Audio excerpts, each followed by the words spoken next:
and let go of the tension from your modern day. Forget the comfort of your memory foam mattress, the climate-controlled air of your bedroom, and the safety of your locked front door. Tonight, we are going to drift back to a time and place that Hollywood has spent a century romanticizing, but which, in reality, was an exercise in relentless endurance. We are going to the American frontier of the late 19th century, but we aren't going to watch a gunfight at high noon or see a hero ride off into the sunset. Instead, we are going to look at the dust, the dirt, and the sheer exhaustion that define daily existence. We are going to explore exactly why you, with your modern immune system and soft hands, likely wouldn't last 24 hours in the true Wild West. Imagine you are waking up. It is not the sound of a digital alarm or sunlight gently filtering through blinds that wakes you. It is the cold.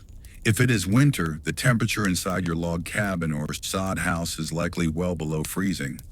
You can see your breath in the air. The fire you built last night died out hours ago, and the insulation, which is essentially just mud packed between logs, does little to keep the biting wind at bay. If it is summer, you wake up sticky, covered in a layer of sweat and dust that never really leaves your skin. You are lying on a tick mattress. This is essentially a large sack filled with straw, corn husks, or if you are very unlucky, Spanish moss. It is lumpy, it is damp, and it is almost certainly moving. Bed bugs, fleas, and lice were not occasional pests on the frontier. They were constant companions. They live in the straw beneath you and in the rough wool blanket covering you. You wake up scratching, a sensation that is so constant you barely notice it anymore.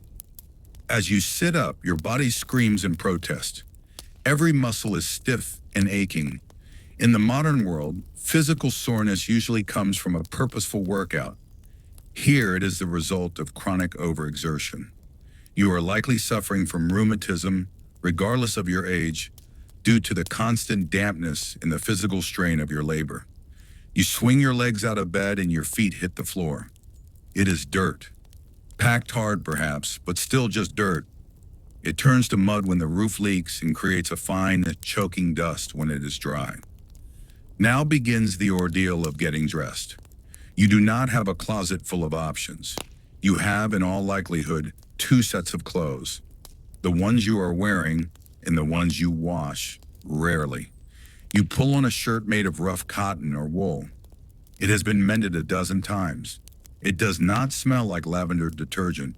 It smells of stale sweat, wood smoke, and grease.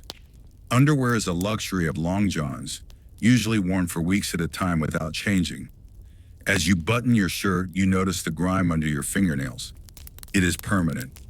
Water is too precious to waste on excessive hand washing, and soap is harsh, made from animal fat and lye that strips your skin raw. You need to use the bathroom.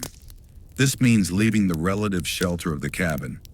You step into your boots, shaking them out first. This is not a superstition. It is a survival tactic. Scorpions, spiders, and even rattlesnakes seek warmth during the cold desert nights. And a boot is a perfect cave. Stepping blindly into your footwear could be a death sentence in a world where the nearest doctor is 3 days' ride away and likely has no real medical training. You walk to the outhouse. It is a crude wooden shack, a safe distance from the house, but the smell hits you long before you open the door. Inside, it is freezing in the winter and a sweltering oven in the summer, buzzing with flies. There is no toilet paper. You use what is available: old corn cobs, leaves, or perhaps pages from a year-old catalog. It is uncomfortable, unsanitary, and a prime location for contracting dysentery or cholera, diseases that killed far more pioneers than any outlaw ever did. Back inside, it is time for breakfast. Your stomach growls, but do not expect avocado toast or a smoothie. The frontier diet was an exercise in monotony. You are likely eating what you ate for dinner last night and what you will eat for lunch today. Salt pork or bacon, heavily cured to prevent rotting. Swimming in grease. Beans, perhaps some cornmeal mush or hard biscuits. The biscuits are rock hard, often infested with weevils, tiny beetles that burrow into the flour supplies. You learn to simply knock the biscuits against the table to shake the bugs out before eating. Or if you are tired enough, you just eat them. Protein is protein. You wash this down with coffee, but it is not the coffee you know. It is arbuckles, boiled in a pot until it is a thick, bitter sludge black as tar. It is strong enough to float a horseshoe, as the saying went. It is scalding hot and gritty, but you drink it because you need the caffeine to survive the next 14 hours of labor. Now the work begins. If you are a homesteader, your day is a battle against the earth itself. Breaking sod, the dense, tangled root systems of the prairie grass, is back-breaking work. You walk behind a plow pulled by a mule or an ox, wrestling the wooden handles as the metal blade tears through the earth. The vibration rattles your bones. The sun beats down on you with no shade for miles. There is no sunscreen. Your skin is leathery, cracked, and blistered. You inhale dust with every breath. This dust coats your lungs, leading to chronic coughing and respiratory issues that will plague you for life. If you are a woman on the frontier, the labor is equally grueling. You are responsible for everything that keeps the family alive. You haul water from the creek or well. Water weighs 8 pounds a gallon, and you need dozens of gallons a day for cooking, cleaning, and watering livestock. You carry these heavy buckets until your shoulders feel like they are separating. You spend hours over a hot wood stove, managing the fire, kneading dough, churning butter until your arms are numb. You are also the doctor, the tailor, the candle maker, and the soap maker. And you do all of this while wearing a corset and layers of heavy petticoats that trap heat and restrict your movement. Safety is non-existent. A simple cut on your finger from a rusty nail or a slip of a knife can kill you. In a world without antibiotics, infection is a slow, agonizing death sentence. Tetanus, gangrene, and blood poisoning are constant shadows. If you break a bone, it is set without x-rays or anesthesia. If it heals crooked, you live with a limp or a disability for the rest of your life. There is no workers' compensation, no sick days. If you cannot work, you do not eat. Let's say you need supplies. You hitch up the wagon for a trip to town. The ride is not a scenic cruise. The wagon has no suspension. You feel every rut, every rock, every hole in the trail. The wooden seat vibrates violently, jarring your spine. The dust kicked up by the horses coats your face and fills your eyes. The journey takes hours, moving at a walking pace. When you arrive in town, do not expect the sanitized movie set version of the West. The town smells. It smells of thousands of pounds of horse manure piling up in the streets, mixed with the stench of the local tannery, the slaughterhouse, and the open sewage ditches. The streets are either ankle-deep dust or knee-deep mud that acts like quicksand. You walk past the saloon. It is not a glamorous place with piano music and dancing girls. It is a dark, dingy room that smells of stale beer and unwashed bodies. The whiskey they serve is often rot gut, a mixture of raw alcohol, burnt sugar, and chewing tobacco. It burns your throat and rots your insides. The patrons are not dashing gunslingers. They are exhausted miners and laborers drinking away their meager earnings, often suffering from alcoholism, a rampant plague on the frontier born of loneliness and despair. You go to the general store. The prices are astronomical because everything has to be shipped by wagon train. A simple bag of sugar or a new pair of boots costs a fortune. You count your coins carefully. You might pick up a newspaper, but it is likely weeks or months old. You read news of a world that feels like it belongs to a different planet. Isolation is a physical weight here. You can go days, weeks, or even months without seeing another human being outside your immediate family. The silence of the prairie is absolute and maddening. The wind never stops blowing. It is a constant low roar that drives some people to the brink of insanity, a condition actually known as prairie madness. Depression is common, but there is no therapy, no understanding of mental health. You are simply expected to endure. As afternoon turns to evening, the work does not stop. Animals must be fed, cows milked, wood chopped for the night's fire. The sun sets and true darkness falls. There are no streetlights, no ambient glow from a nearby city. It is a pitch black void. You light a tallow candle, which smells of burning fat and gives off a meager, flickering light. You strain your eyes to mend clothes or read a few pages of the Bible, the only book you own. Dinner is served. It is likely the leftovers of breakfast. You eat quickly, too tired to talk. The cabin is drafty. You hear the howl of coyotes outside, a reminder that you are a small, fragile thing in a vast, indifferent wilderness. You check the door bar, not necessarily because of outlaws. Crime was actually lower in many rural areas than in modern cities, but because of the wind and the wild animals. You prepare for bed. You do not shower. You might splash some water on your face, but a full bath is a monthly occurrence at best. You strip down to your underclothes and crawl back into the straw mattress. The bedbugs welcome you back. Your muscles seize up as the adrenaline of the day fades, replaced by a bone-deep weariness.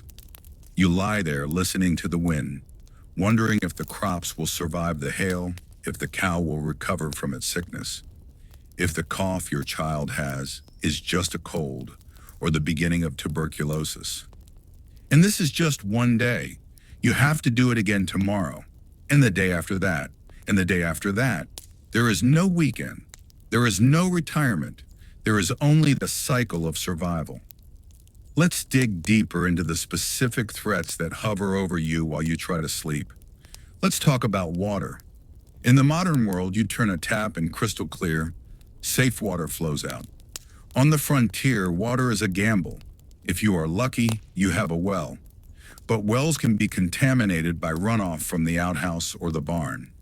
If you rely on a creek, you are drinking whatever is upstream. Dead animals, animal waste, or mineral deposits. Cholera, typhoid, and dysentery are waterborne killers. They strike fast. You could be healthy at breakfast and dead by nightfall, your body completely dehydrated from violent illness. The fear of bad water is constant. You might mix your water with whiskey or vinegar, hoping the alcohol or acid kills the germs, but often it just masks the taste of the contamination. Think about your teeth. In the 1870s, dental hygiene is a toothbrush made of hog bristles and perhaps some salt or crushed chalk. Cavities are inevitable. When a tooth goes bad, there are no fillings, no root canals. There is only extraction. The town barber or blacksmith usually doubles as the dentist. You sit in a wooden chair, perhaps drink a shot of whiskey, and they use a pair of pliers to wrench the tooth from your jaw. Infections from these procedures are common and can spread to the brain, becoming fatal. Most adults on the frontier are missing several teeth. Their breath is foul, and they live in low-level chronic pain from dental abscesses. Let's consider the loneliness of the women on the frontier. The sunbonnet myth paints them as cheerful helpmates. The reality was a life of crushing solitude and immense pressure. Childbirth is the most dangerous event in a woman's life. Without antiseptic procedures or skilled obstetricians, death in childbirth is terrifyingly common. Women often wrote their wills as soon as they realized they were pregnant.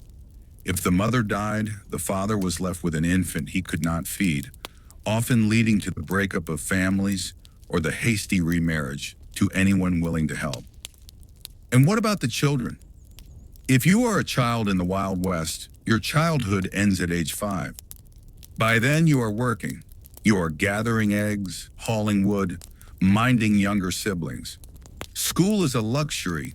If there is a school, it is a one-room shack where a single teacher, often barely older than the students, tries to teach reading and writing to children ranging from 6 to 16.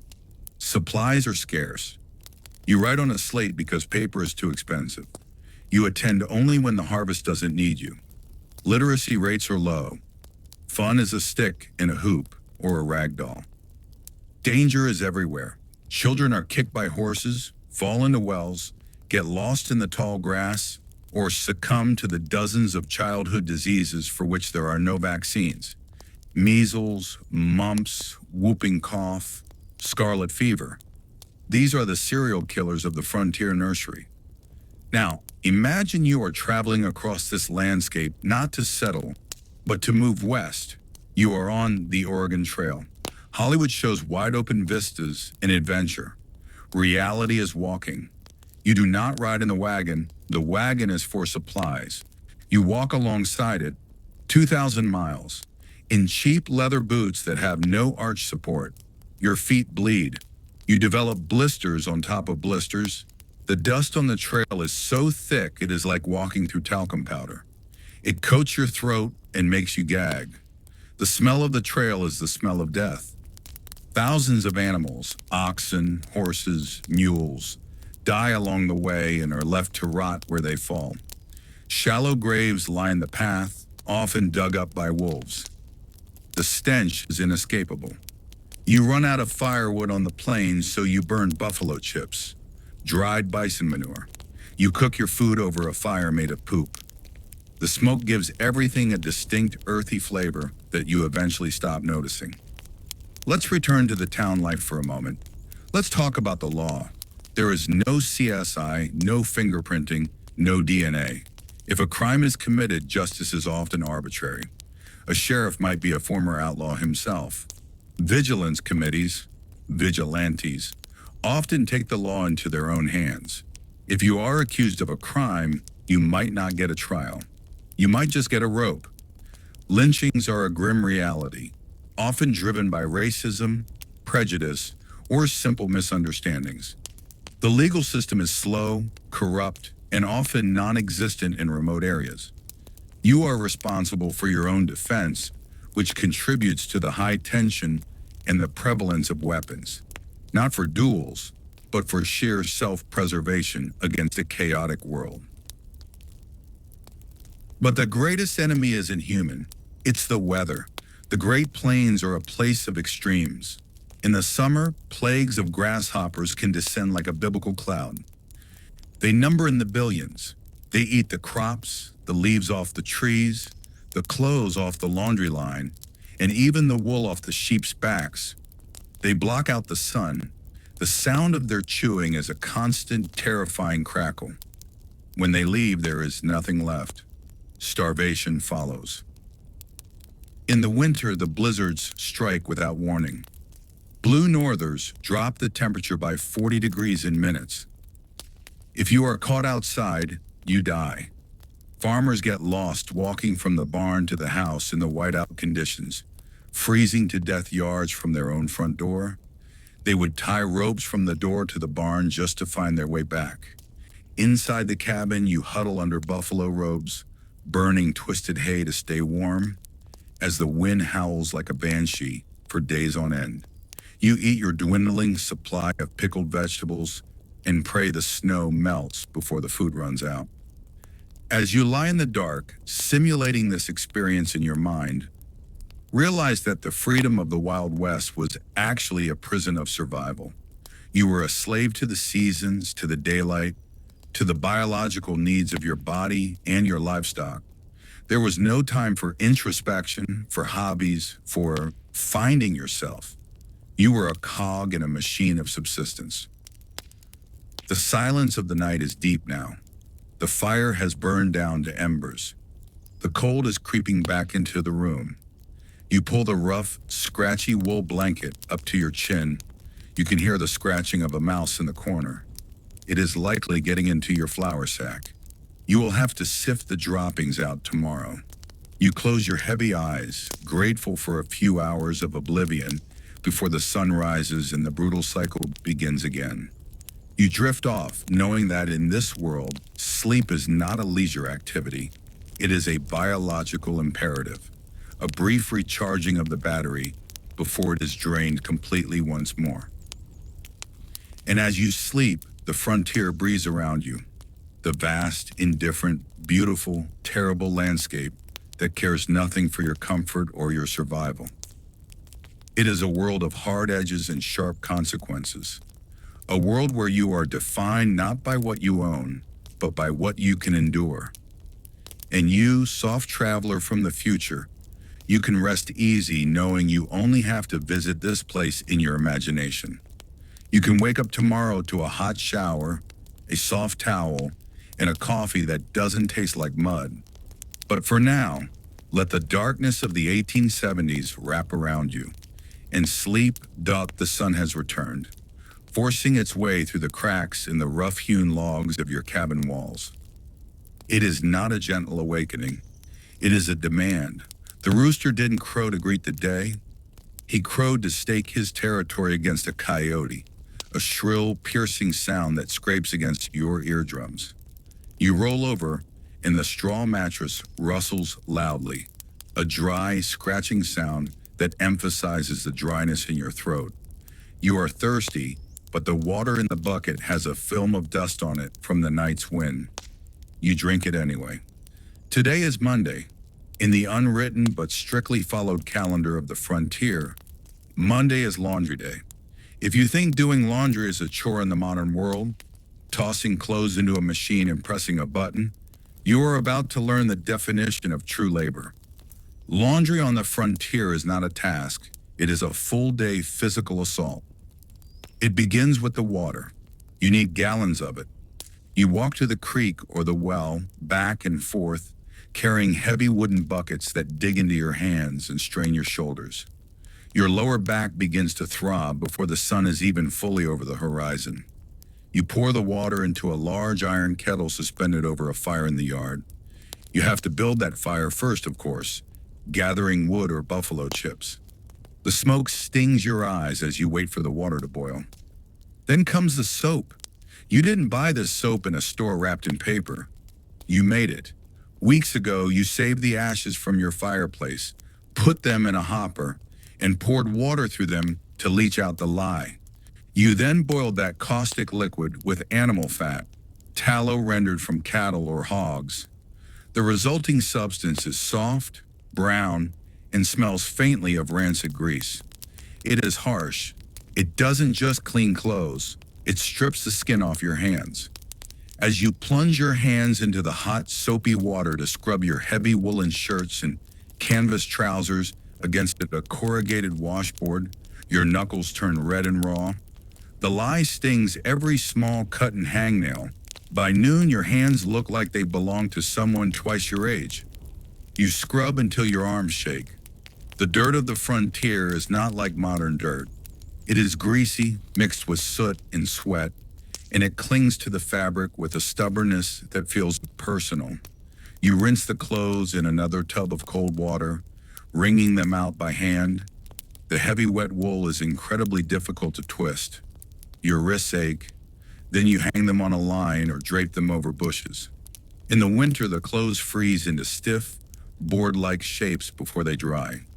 You bring them inside, stiff as plywood, and let them thaw by the fire, filling the cabin with the smell of wet dog and damp wool. While the clothes dry, let's consider your health again.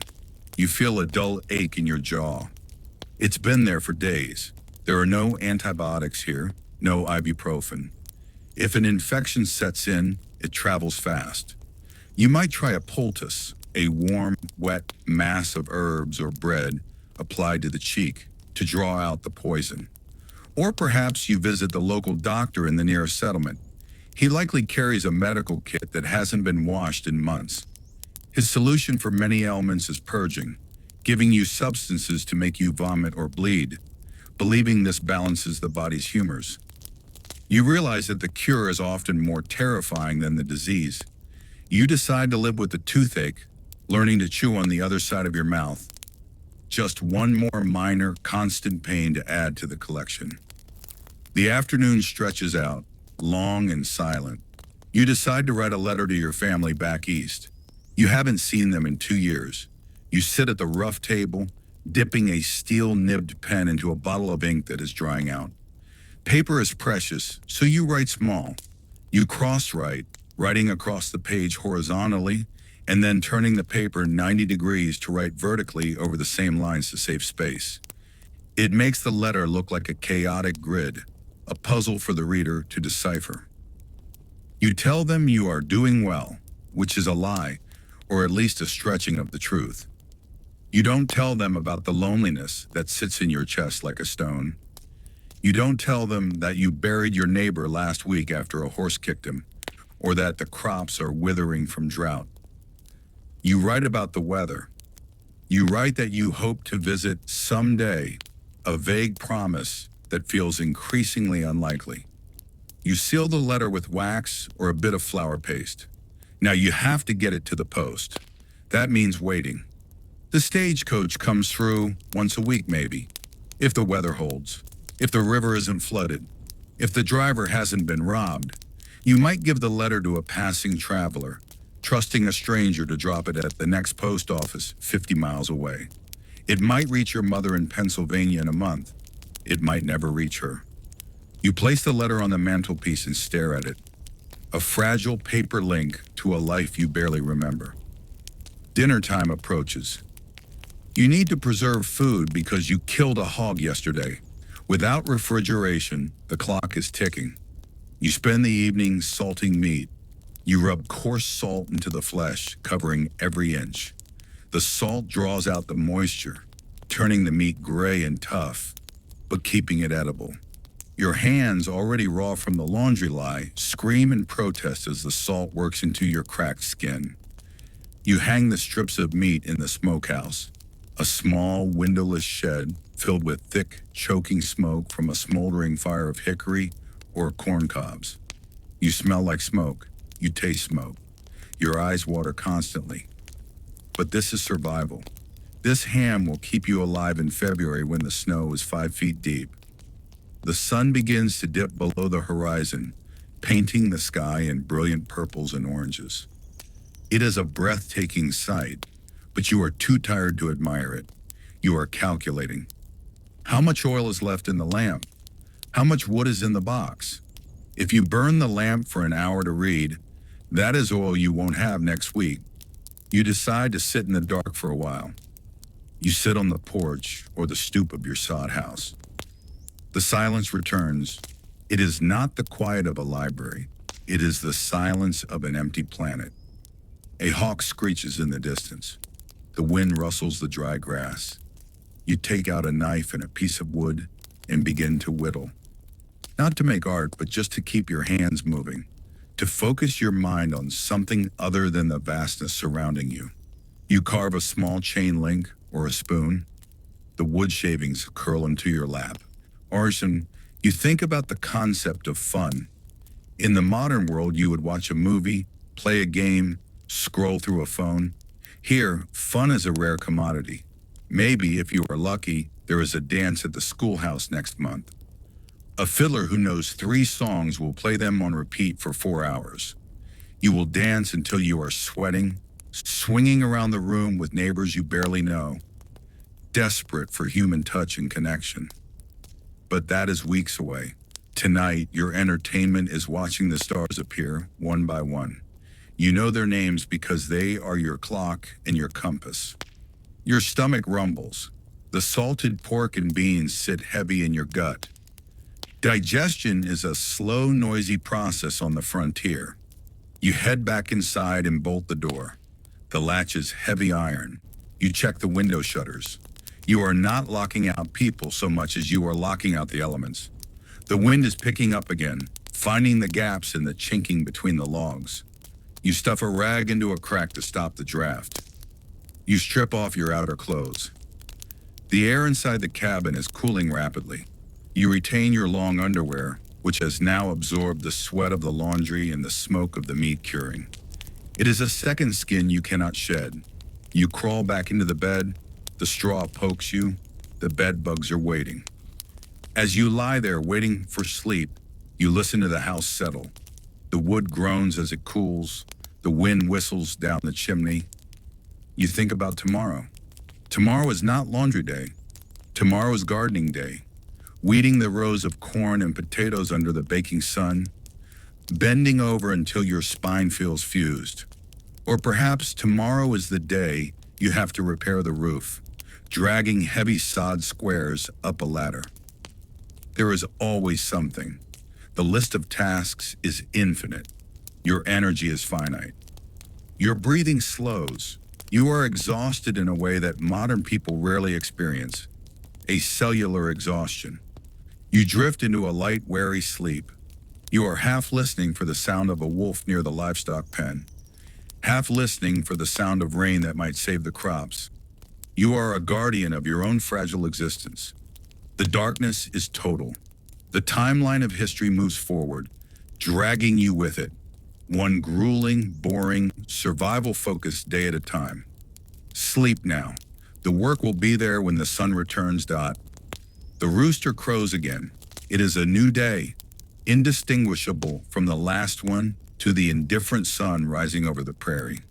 But today, let's suppose you have to leave the relative comfort of your cabin. You have business in the county seat, a town 2 days' ride away.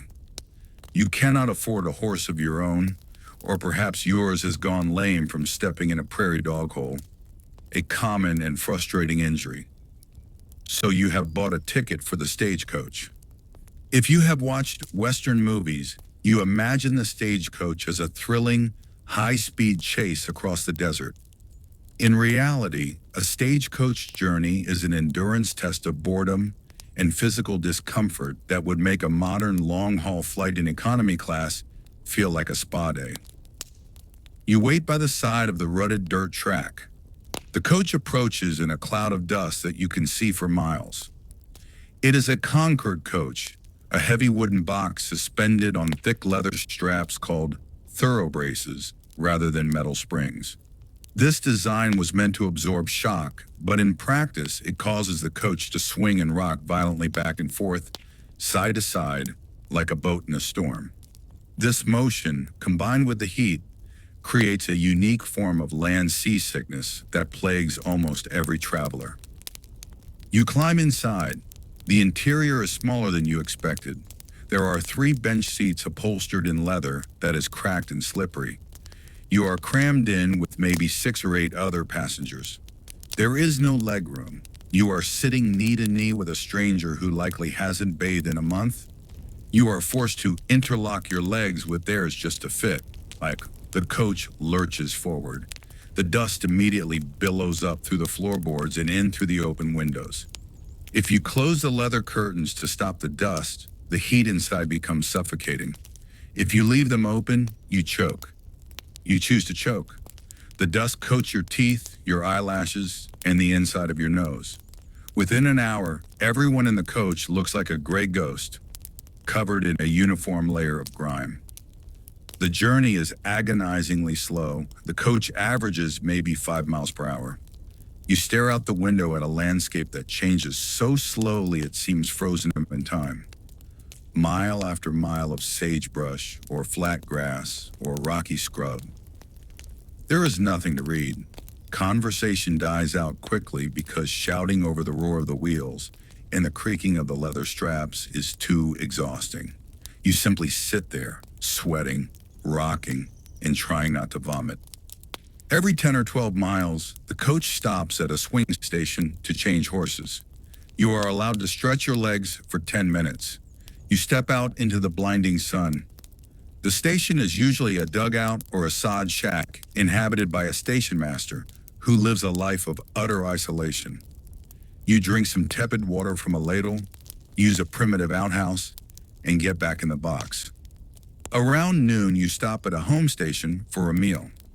You are starving, but your appetite vanishes when you see the food.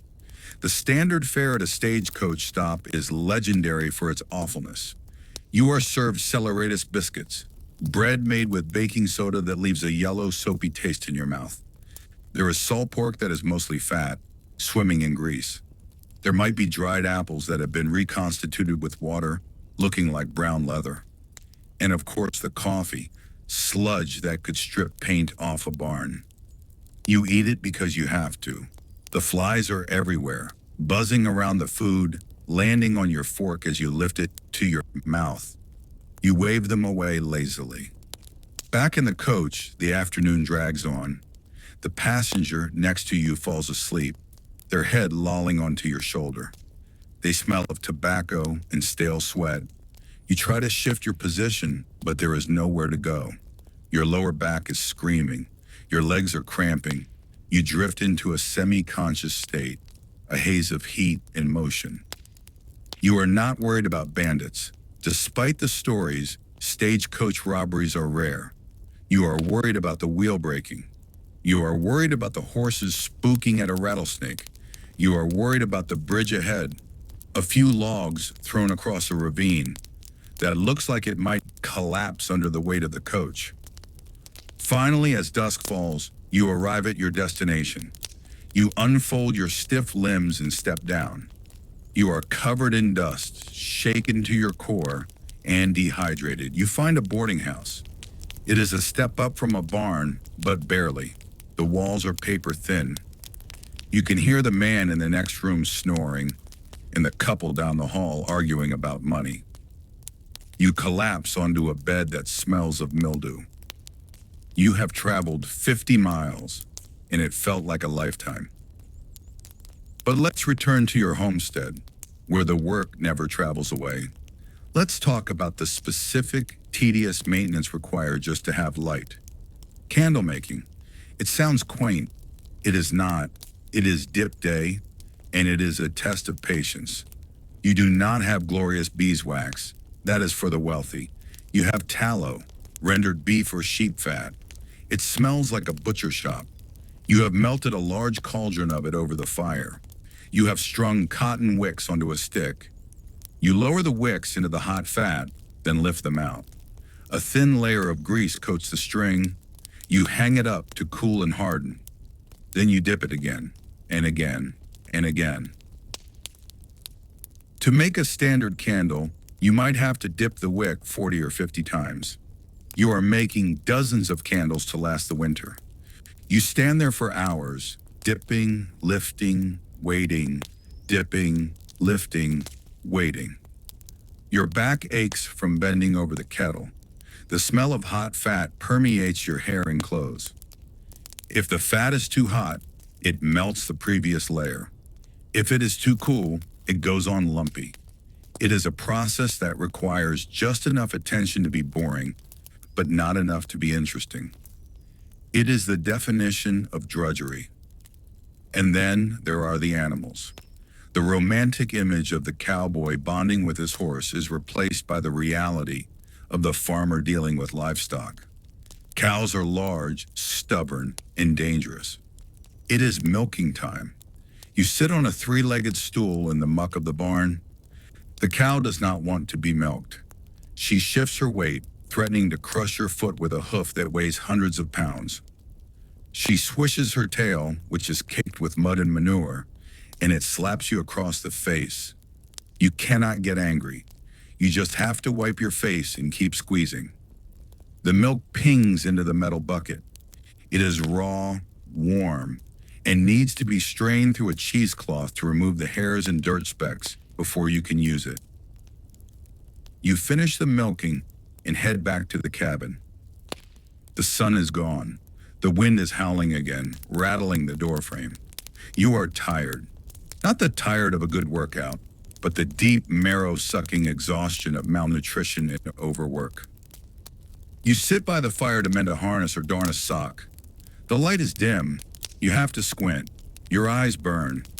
This is why so many people on the frontier went blind or suffered severe vision problems early in life, straining to work in the dark. You push the needle through the tough leather over and over. Your hands are calloused, scarred, and stiff. You realize that you haven't spoken a word out loud in 6 hours. There was no one to talk to. The silence is a physical presence in the room.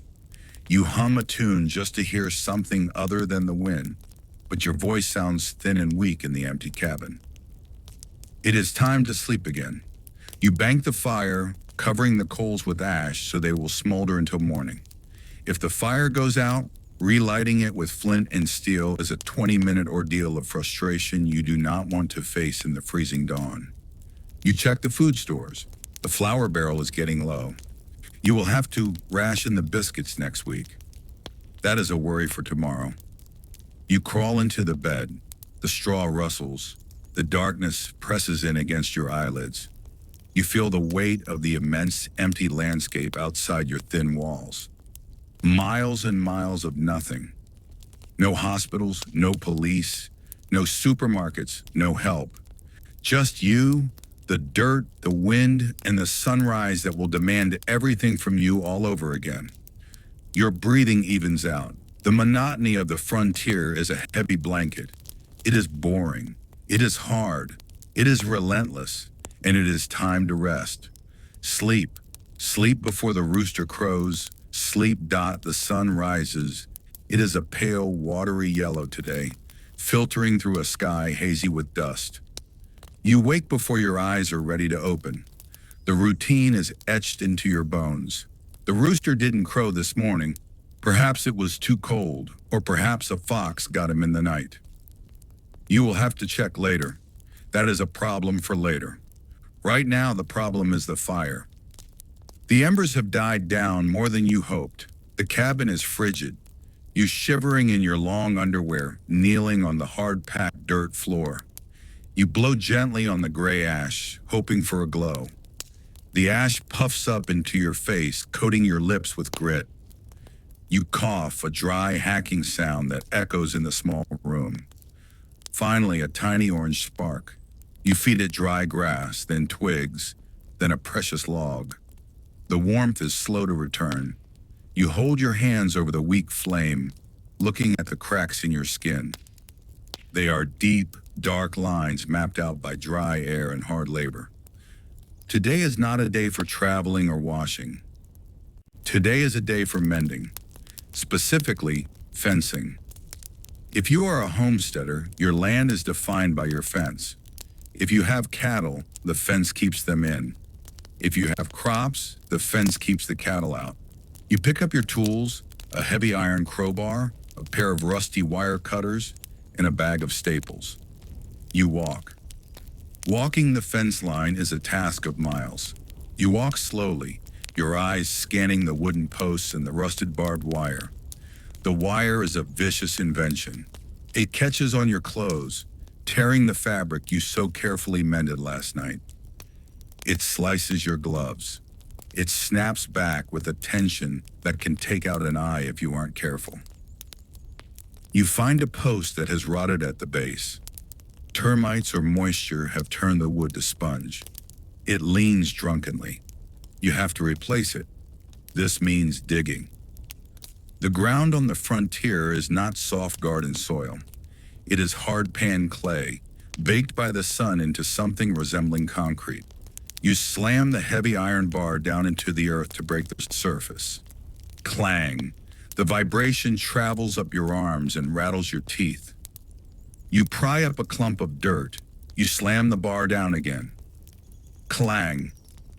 You do this for an hour, just for one hole. The sun beats down on the back of your neck. There is no shade. The prairie stretches out flat and endless in every direction. You feel incredibly small, a tiny speck of effort in a vast landscape of indifference. You lift the new post, a heavy cedar log you cut and stripped yourself, and drop it into the hole. Thud. You pack the dirt back in, tamping it down with the handle of your shovel until it is solid. One post down, 3 miles of fence left to check.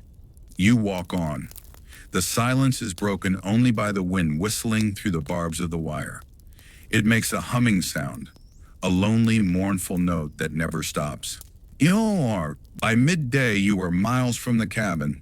You sit on a rock to eat your lunch. It is cold biscuits from breakfast and a piece of dried beef that is so tough you have to gnaw on it like a dog. You drink tepid water from a canteen that tastes of tin. You watch a hawk circle high above. It is hunting. You are just sitting. You are too tired to think about much of anything. Your mind goes blank, entering a state of suspended animation to conserve energy. You finish the fence line in the late afternoon. Your shoulders are knotted with tension. You walk back towards the cabin, your boots heavy with caked mud. Let's talk about those boots. They are not ergonomic. They have no arch support. The leather is stiff and unyielding. The soles are thin, and you can feel every sharp rock you step on. Many settlers stuff their boots with newspaper or straw to provide a little insulation and cushioning, but it packs down quickly. Your feet are a landscape of calluses and blisters. Every step is a mild discomfort that you have simply learned to ignore. When you return to the homestead, there is a new chore waiting: churning butter. This is often painted as a quaint, pastoral activity. In reality, it is an exercise in monotony. The cream has been sitting, separating from the milk. You pour it into the wooden churn, you insert the dasher, the wooden pole with the cross at the bottom, and you begin. Up and down, slosh, thunk, slosh, thunk. Butter does not form quickly. It takes time, a long time. You stand there in the dimming light of the kitchen, moving your arm in a rhythmic piston motion. 10 minutes, 20 minutes, 30 minutes. Your bicep burns, your shoulder aches. You switch arms, slosh, thunk. If the room is too warm, the butter won't come. It stays as soft cream. If it is too cold, it stays as hard lumps. You have to find the perfect rhythm. You stare at the wall, you count the strokes. 100, 200, 500. It is hypnotic in the worst way. It is a task that traps you in place. Finally, the sound changes. The slosh becomes a wet thud. The fat has clumped. You have butter. You have to wash it, pressing it with a wooden paddle to get the buttermilk out. Otherwise, it will go rancid in days. You salt it heavily. It is yellow, salty, and precious. It represents an hour of your life you will never get back. Exchange for a bit of fat to put on your bread. Evening settles in. The wind picks up, rattling the window pane in its frame. You are too tired to read tonight. Instead, you perform the nightly inspection of the house. This is a survival ritual. You check the food stores for signs of mice. You check the corners for rattlesnakes that might have slipped in through a gap in the logs, seeking warmth. You check the water bucket to make sure you have enough for the morning. You sit by the fire for a moment to grease your boots. You rub tallow, animal fat, into the leather to keep it waterproof. The heat from the fire softens the grease, and you work it in with your thumb. It is a quiet, repetitive task. The smell of the grease is heavy in the air.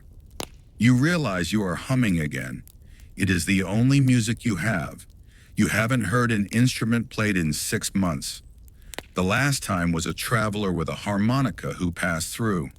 The memory of that simple melody is fading. You extinguish the lamp. Oil is expensive. Darkness claims the room instantly. You navigate to the bed by memory, knowing exactly where the table leg is, where the uneven floorboard sticks up. You sit on the edge of the mattress and unbutton your shirt. Your fingers are stiff and clumsy. You lay down. The pillow is filled with goose feathers, if you are lucky, or cattail fluff if you are not. It smells musty. You pull the quilt up. It is heavy, made of scraps of old clothes sewn together, a patchwork history of worn-out garments. There is a piece of a blue shirt you wore 3 years ago, a piece of a dress your wife wore when she arrived from the East. You close your eyes. Your body sinks into the mattress. But your mind is still listing tasks. Tomorrow, the woodpile needs restocking. The axe handle feels loose. You will need to soak it in water to swell the wood so the head stays on. The chickens need their coop clean. The list has no end. But for now, there is nothing to be done. The frontier night is absolute. There is no hum of electricity, no distant traffic, just the wind, the creak of the cabin, and the slow, steady beat of your own heart. You are safe for another night. You have survived the boredom, the labor, and the weariness. You let go. The darkness wraps around you like a heavy wool coat. Sleep comes dreamless and deep, a necessary oblivion before the sun demands your labor once again. Sleep. The sound of rain wakes you. In a modern house, rain is a soothing, rhythmic patter on the roof. In a frontier cabin, particularly one with a sod roof, rain is a structural threat. It doesn't ping, it thuds. Heavy, sodden drops soaking into the earth that makes up your ceiling. You lie there, staring up into the darkness, waiting for the first drip. It comes. A cold, muddy drop lands on your forehead. The roof is leaking. Again. You sigh, the air leaving your lungs in a tired wheeze, and slide out of the warmth of the bed. You fumble in the dark for a bucket or a pot. You place it under the leak. Plink, plink. The sound is erratic, a torture device of irregularity that ensures you will not get back to sleep. You sit on the edge of the bed, listening to the water invade your home. The dirt floor is turning into a slick, sticky mud near the door. Mud is the defining texture of your life. It is on your boots, on your hem, in your food, and now inside your sanctuary. Since you are up and the gray light of a stormy dawn is creeping in, you might as well start the bread. You walk to the corner where the crock sits. This is your sourdough starter. It is a living thing, a bubbling, fermented sludge of flour and water that you, or your wife, have kept alive for years. It smells sharp, yeasty, and slightly sour. It is the most demanding pet you will ever own. If it gets too cold, the yeast goes dormant. If it gets too hot, it dies. You have to feed it flour you can barely spare. You scoop out a portion of the sticky, elastic dough. You add water and a bit more flour. Now begins the kneading. You stand at the rough wooden table. You push the heels of your hands into the dough, stretching it, folding it over, and pushing again.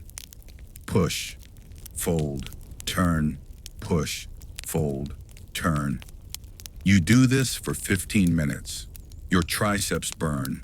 The flour dusts your hands, settling into the cracks of your dry skin, finding the paper cuts and the raw spots. It is a mesmerizing, mindless task. You are not creating a culinary masterpiece. You are creating fuel. Dense, heavy bread that will sit in your stomach like a stone to keep you moving through the day. While the dough rises, you decide to attend to your own appearance. You haven't shaved in a week. Your face itches with stubble that catches the dust and sweat. You pour some water into a basin. It is cold. You don't want to waste wood heating water just for vanity. You splash the freezing water on your face. It wakes you up, certainly, but it does nothing to soften the bristles. You lather up a bit of that harsh lye soap. It doesn't foam nicely like modern shaving cream. It creates a thin, slimy film that smells of fat. You pick up your straight razor.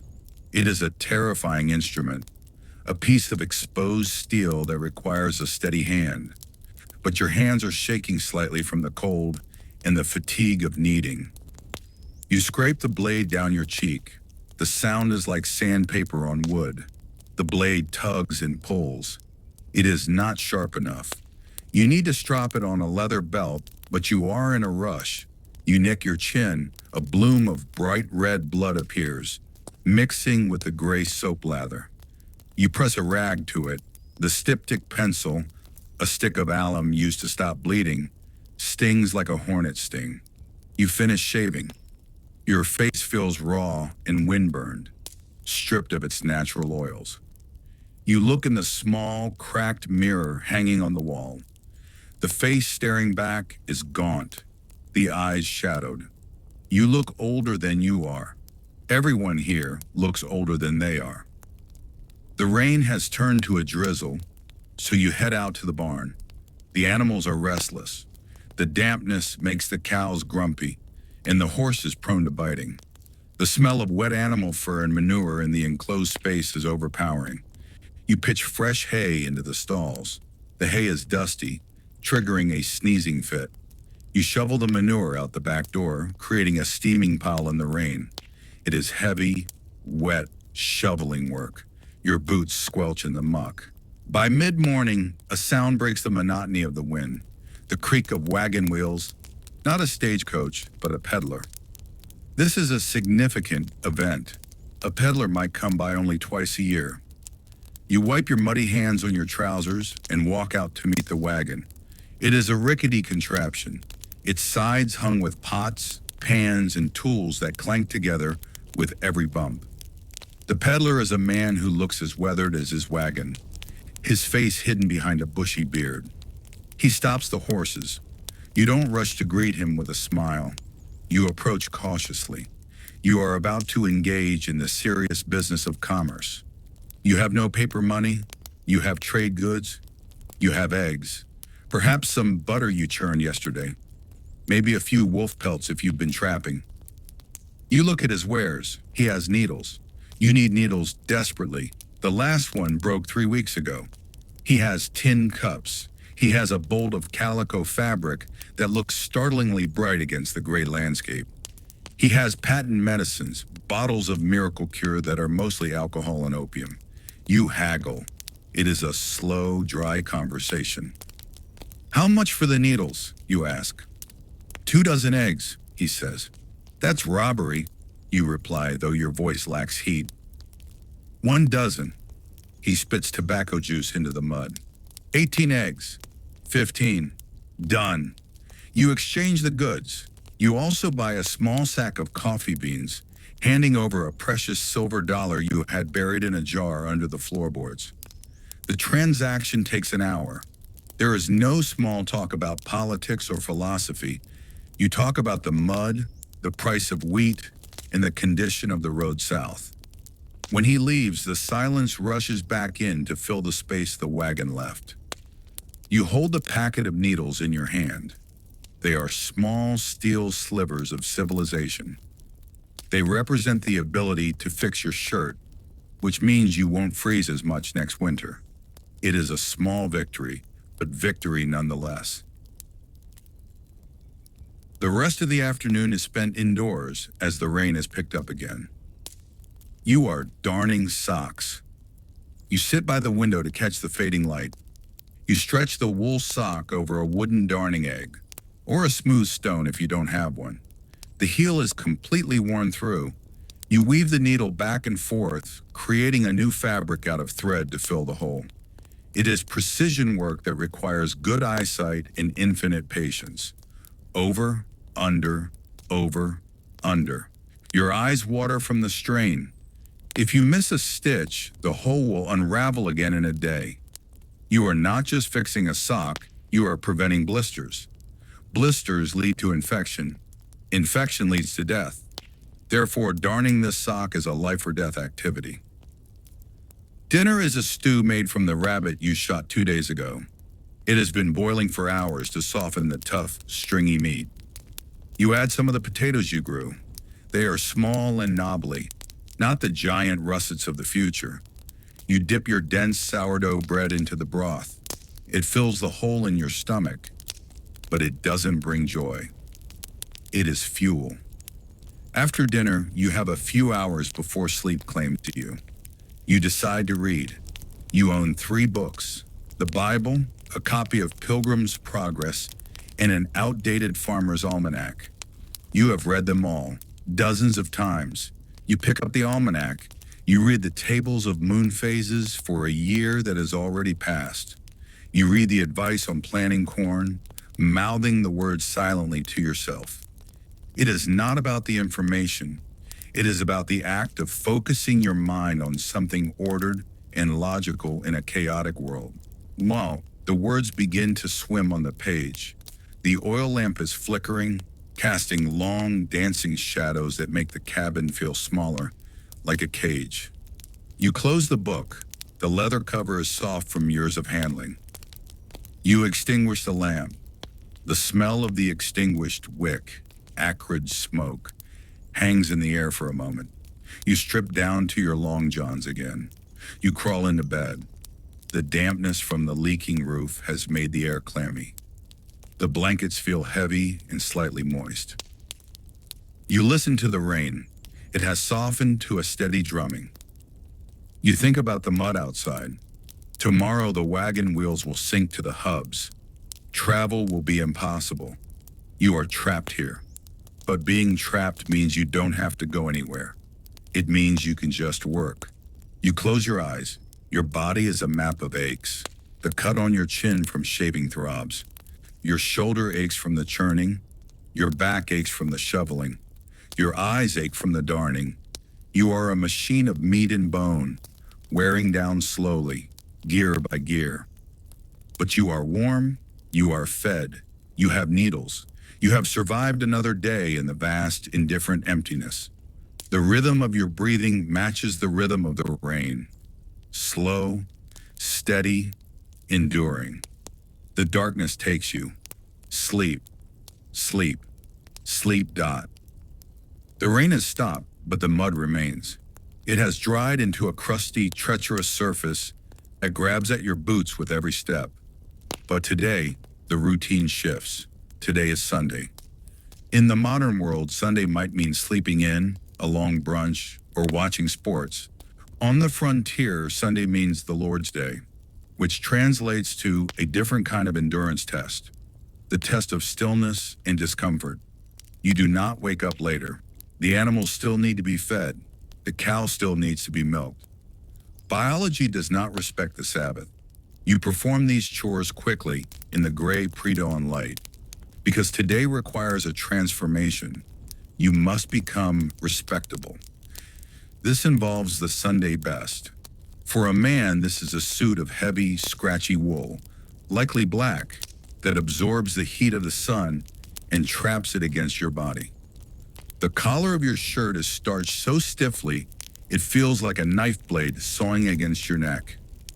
You struggle with the collar stud, a small metal button that refuses to go through the buttonhole.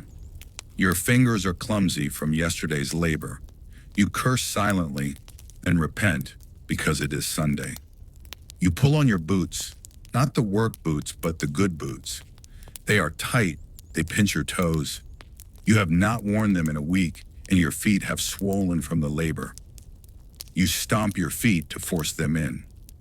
For a woman, the ordeal is worse. The corset is laced tighter. The dress is heavy, with layers of petticoats that drag in the dirt. A bonnet must be tied just so, cutting off your peripheral vision, leaving you with a view of only what is directly in front of you.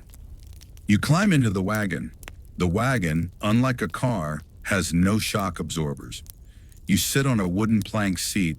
The ride to the church, which is also the schoolhouse, takes an hour. You travel in silence. It is considered improper to be too boisterous on the way to meeting. You listen to the creak of the leather harness and the clop of the horse's hooves. Clop, creak, clop, creak. The rhythm is hypnotic. You arrive. The church is a simple wooden structure. Inside there are rows of benches. They are not pews with cushioned backs. They are split log benches, flat on top, rounded on the bottom, with no back support whatsoever. You slide in. You are shoulder to shoulder with your neighbors. The smell inside the church is distinct. It is a smell of damp wool, mothballs, hair tonic, and unwashed bodies trying to be masked by lavender water. It is a thick, suffocating scent. The windows are often kept closed to keep out the dust or the cold, so the air becomes stale very quickly. The service begins. The preacher is a circuit rider, a man who travels from town to town. He is tired. His voice is a monotone drone that bounces off the bare wooden walls. He does not preach a fiery, exciting sermon. He preaches on the genealogies of the Old Testament. And so begat so-and-so, who begat so-and-so. You sit. You must sit perfectly still. If you slouch, it is seen as disrespectful. Your back muscles, already aching from the week's work, begin to spasm. You try to shift your weight imperceptibly to relieve the numbness in your legs. The wood of the bench is hard and unforgiving. A splinter digs into your thigh through your trousers. You do not move. A fly lands on your nose. You want to swat it. You do not. You twitch your nose. The fly flies away, then lands on your ear. It crawls slowly along the rim of your ear. It tickles maddeningly. You sit like a stone. The sermon lasts for 2 hours. Then there are hymns. There is no piano or organ. The preacher strikes a tuning fork against the pulpit. Ping! And everyone sings a cappella. The voices are rough, off-key, and weary. It is a mournful sound, dragging out slowly, filling the small room with a sense of solemnity and exhaustion. After the service, you do not rush home. This is the social hour. You stand in the churchyard. The sun is high now, beating down on your black wool suit. You are sweating profusely. The starch in your collar has melted, and it is now chafing wetly against your neck. You talk to your neighbors. The conversation is scripted and repetitive. Good sermon, you say. Mighty long, says your neighbor, kicking the dirt. Need rain, you say. Unless we get too much, he replies. Hear about the Miller boy? The fever? Aye, buried him Tuesday. Shame. There is a pause. A long, awkward silence where you both stare at the horizon. You are socially exhausted. You crave the solitude of your cabin. But you must stand here and be a part of the community. You eat a cold piece of fried chicken from a basket. It is greasy. You wipe your hands on a handkerchief. Finally, the signal is given. People begin to climb back into their wagons. The ride home feels longer than the ride there. You are tired from doing nothing. Sitting still is harder work than plowing. When you get home, you peel off the Sunday clothes. The relief is instantaneous. You put on your dirty, comfortable work shirt. But the day is not over. Sunday afternoon is for light chores. You might walk the fields to inspect the crop. You check the corn for silk, the wheat for rust. You are looking for disaster. You find a section of the field where the gophers have eaten the roots. You sigh. You will have to set traps tomorrow. The seasons are turning. You can feel it in the wind. The air has a bite to it in the evenings now. Winter is coming. Winter on the frontier is not a wonderland. It is a siege. You spend the next weeks preparing. You chop wood. You chop more wood than you think you could possibly burn in a lifetime, and it will not be enough. You stack it against the cabin walls to provide an extra layer of insulation. You stuff mud and straw into the cracks between the logs where the chinking has fallen out. You check the root cellar, making sure the potatoes and carrots are covered in straw so they won't freeze. Then the snow starts. It doesn't fall like in a snow globe. It drives sideways, hard pellets of ice that scour the landscape. It piles up against the door. The world turns white and silent. You are now trapped inside. The cabin fever begins. You are in a single room, perhaps 16 by 20 feet, with your entire family. You cannot leave. The snow is 3 feet deep and the drifts are 10. You cannot work the fields. You can only maintain. You wake up in the morning and there is frost on the inside of the window. Not just a little pattern, but a thick layer of ice. The water bucket has frozen solid. You have to break the ice with a hammer to get a drink. The days blur together. You read the almanac again. You whittle another spoon. You stare at the fire. The silence of winter is heavier than the silence of summer. The snow muffles everything. You feel like the only people left on earth. You ration the food. The fresh meat is gone. You are eating the salted pork, the dried beans, the pickled cabbage. The taste is sour and salty. You crave an orange. You would kill for a fresh apple. Your gums bleed a little when you brush your teeth. The beginning of scurvy. You drink spruce tea, boiling pine needles in water. Because the Native Americans taught the settlers it helps prevent the sickness. It tastes like turpentine. You endure the closeness. Every noise your family makes becomes magnified. The way your spouse chews, the way your child hums. It grates on your nerves. You want to scream, but you don't. You go outside to the woodpile just to breathe the freezing air, to have a moment of space. The cold hurts your lungs. You grab an armful of wood and go back inside. The nights are incredibly long. The sun sets at 4:30 p.m. You save the candles. You sit in the firelight. Shadows dance on the walls. You tell stories you have told 100 times. Remember the time the wagon wheel broke near Chimney Rock?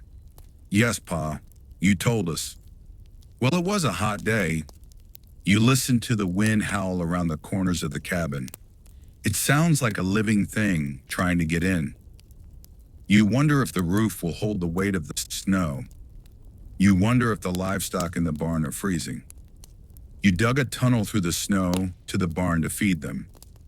A narrow corridor of white walls. You go to bed early, simply to save fuel and stay warm. You pile every blanket, every coat, every buffalo robe onto the bed. The weight presses you down into the mattress. You curl up, pulling your knees to your chest to conserve heat. You lie there in the dark, listening to the logs of the cabin pop and crack as they contract in the extreme cold. It sounds like pistol shots, crack, pop. You think about spring. It seems impossibly far away. Weeks and weeks of this white, cold, silent waiting lie ahead.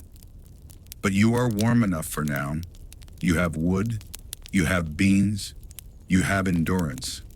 The boredom is a blanket that wraps around your mind, slowing your thoughts, dulling your anxiety. There is nothing to do but wait, nothing to do but sleep.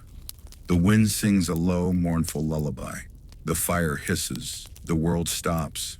Sleep. Sleep in the heart of the winter. Sleep. The thaw begins not with a bang, but with a sound that becomes a form of water torture. The drip. Drip, drip, drip. The snow on the roof, which has insulated you for months, begins to melt. It runs down the eaves. It finds the new cracks that the winter freeze opened in the logs.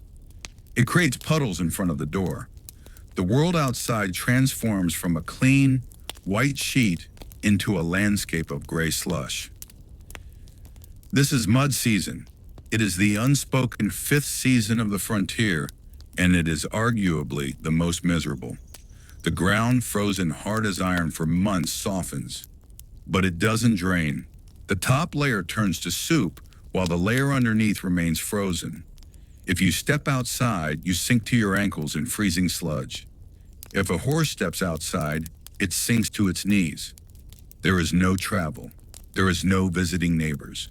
You are as isolated as you were in the blizzard, but now everything is damp. The dampness seeps into the cabin. The walls feel clammy to the touch. The firewood is wet and hisses when you try to burn it, filling the room with acrid steam rather than heat. Mold begins to grow in the corners, tiny black spots that you scrub away with vinegar, only to watch them return the next day. And with the dampness comes the sickness. You wake up one morning with a heaviness in your chest. It starts as a tickle, then becomes a cough. It is the grip or perhaps lung fever. In a modern house, you would take a sick day, drink orange juice, and watch TV. Here, you have to keep the fire going. You have to feed the animals who are standing miserably in the mud. But let's say the sickness takes hold. You are confined to the bed. The straw mattress, which hasn't been changed since autumn, smells of mildew. Your body aches. You are shivering under the heavy quilts, yet sweating at the same time. The remedies available to you are not pleasant. Your spouse or a family member prepares a mustard plaster. This involves mixing mustard powder, flour, and water into a thick paste, spreading it on a rag and slapping it onto your bare chest. It is meant to draw out the congestion. It feels like a chemical burn. It heats up, stinging and itching intensely. You lie there smelling of hot mustard, trying not to scratch, while the paste slowly hardens against your skin. Or perhaps they make an onion poultice, boiled onions wrapped in cloth, placed against your throat or chest. The cabin fills with the smell of cooked onions and sickness. You drink tea made from slippery elm bark or horehound candy dissolved in water. It is thick and coats your throat, but the taste is medicinal and bitter. You drift in and out of fever dreams. The room is dark because the windows are shuttered against the damp wind. You stare at the ceiling logs. You count the knots in the wood. 1, 2, 3, 7. You lose count. You start again.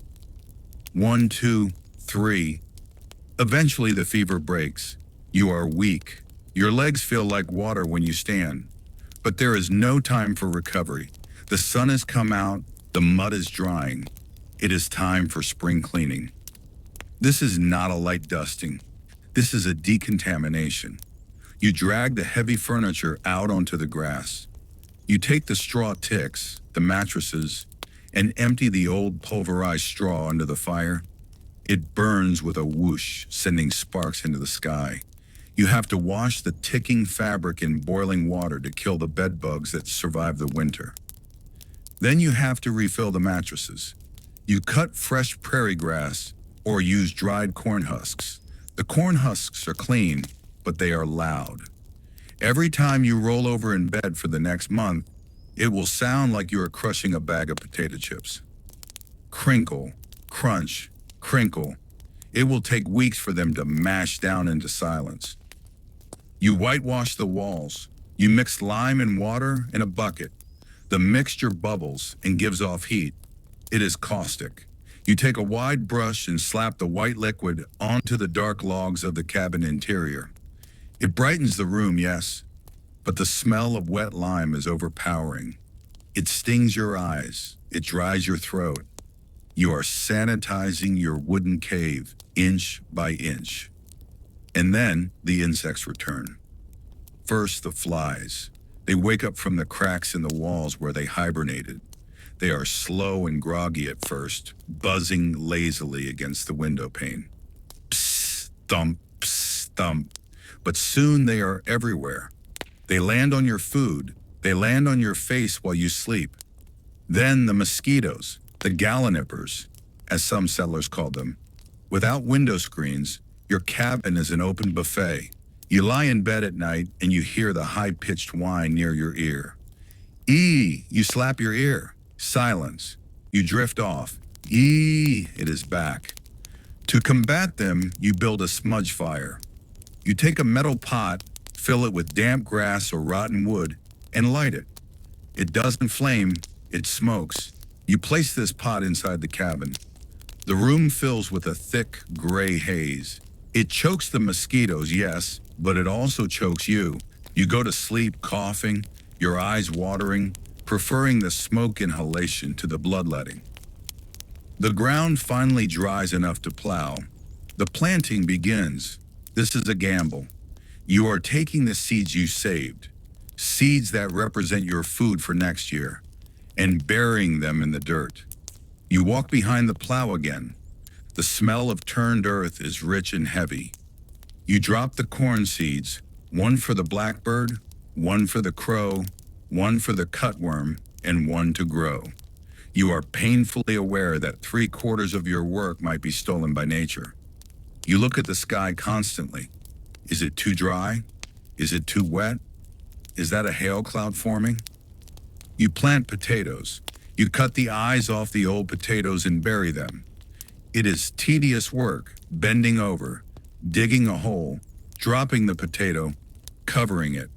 Row after row, your hamstrings burn. The sun is getting stronger now. The back of your neck burns. In the evenings, you are too tired to do anything but sit on the porch. The frogs have started singing in the creek. It is a deafening chorus. Ribbit, croak, peep, deeper and louder than you'd expect. You look at your hands. The winter cracks have healed, but now they are stained green from weeds and brown from soil. You have survived the freeze. You have survived the mud. You have survived the fever. You watch the fireflies blink in the tall grass. They are silent, at least. A coyote howls closer than usual. You feel that old familiar tension in your gut, the need to protect what is yours. You check the rifle by the door. You check the latch. You go inside.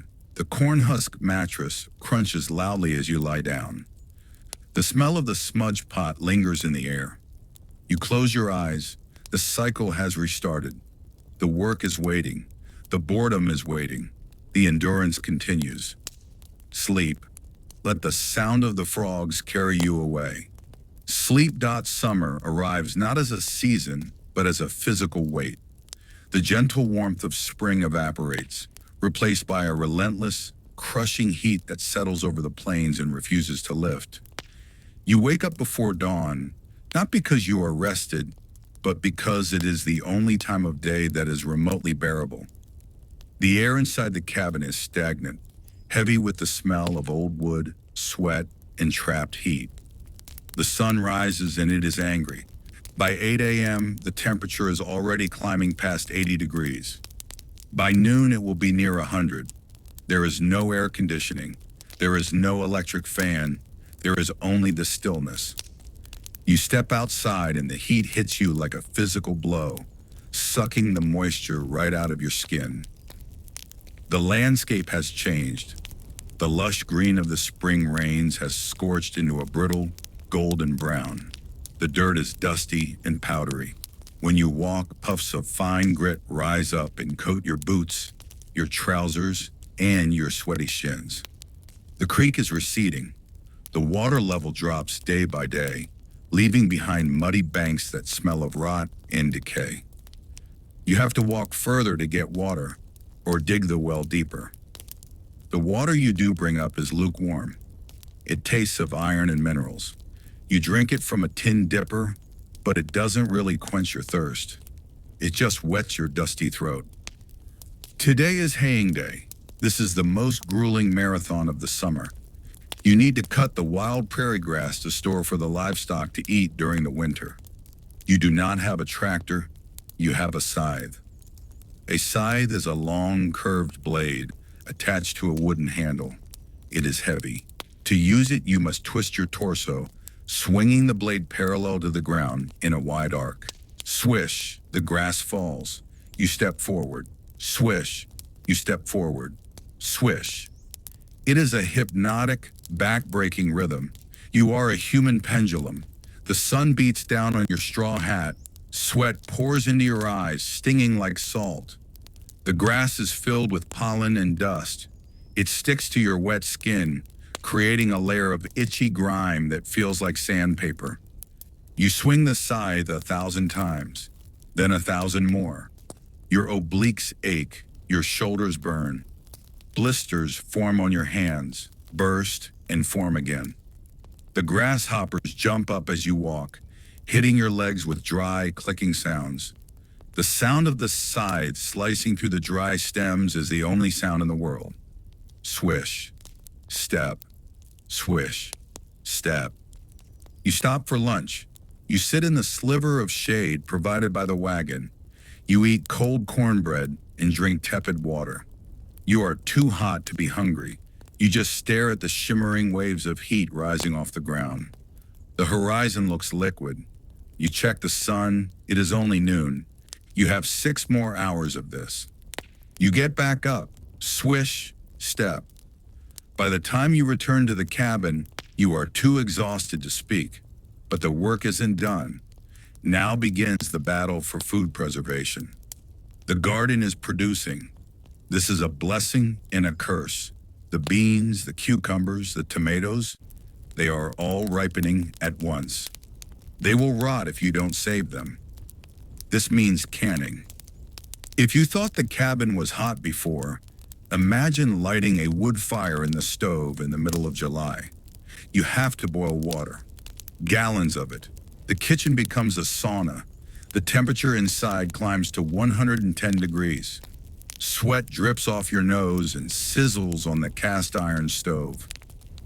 You stand there for hours, peeling skins off tomatoes, snapping the ends off green beans. Your fingers are stained green and red.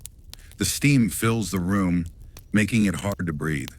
You pack the vegetables into glass jars, you pour boiling brine over them, you seal the lids, you boil the jars again.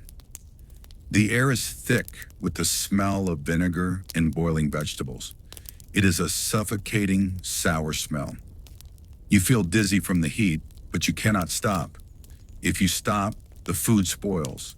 If the food spoils, you starve in January. So you stand there, cooking yourself alongside the beans, trapped in a hot box of your own making. As evening approaches, the sky changes. The relentless blue fades, but sometimes it turns a bruised purple or a sickly green. The air pressure drops, your ears pop, the birds stop singing. A summer storm on the frontier is a terrifying monster. You watch the clouds pile up, towering tens of thousands of feet into the air. Black anvils blocking out the sun. Lightning flickers, silent at first, then accompanied by low ground-shaking rumbles.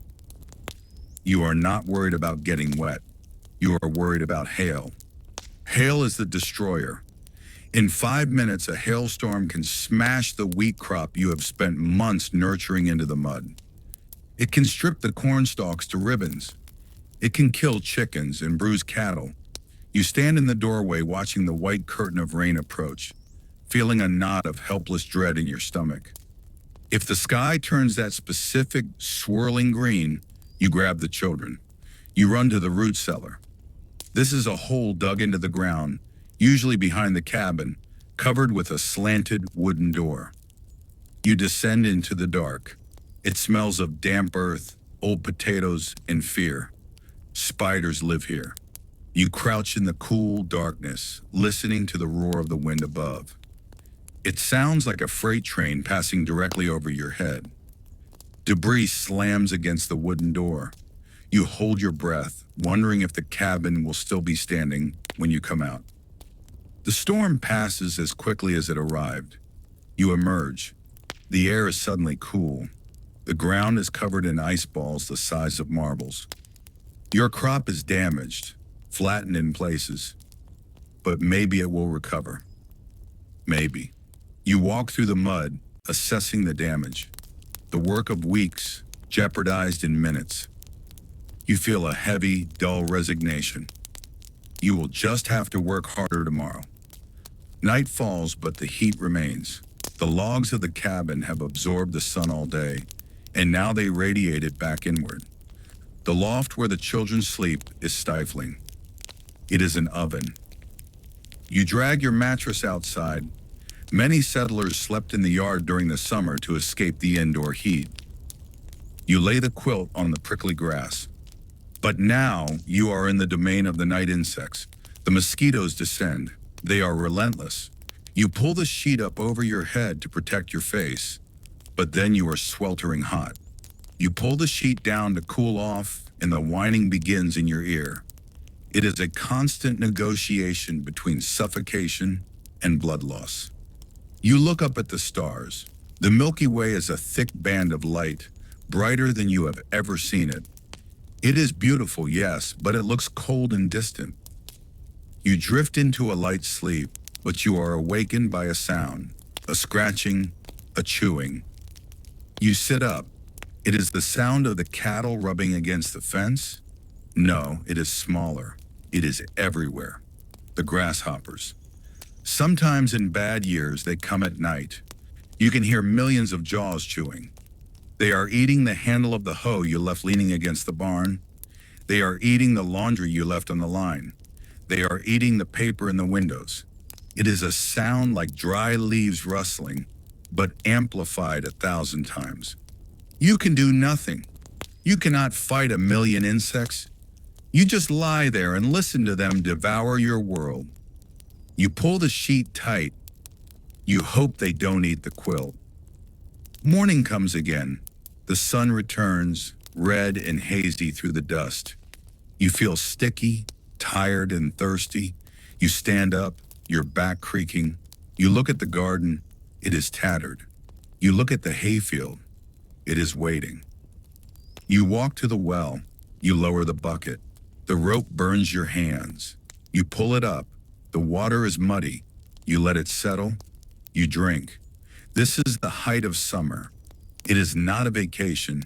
It is a furnace. It is a test of how much heat a human body can absorb before it breaks. It is boring, hot, itchy, and endless. But you are still here. You pick up the scythe. You check the blade. It is dull. You take the whetstone from your pocket. Scrape, scrape, scrape. The sound of stone on steel rings out across the silent, baking prairie. You sharpen the tool. You step into the grass. Swish, step, swish, step, swish, step. The rhythm takes you over. The sun hammers down. You disappear into the motion. There is no past, no future. Only the grass, the blade, and the heat. Sleep.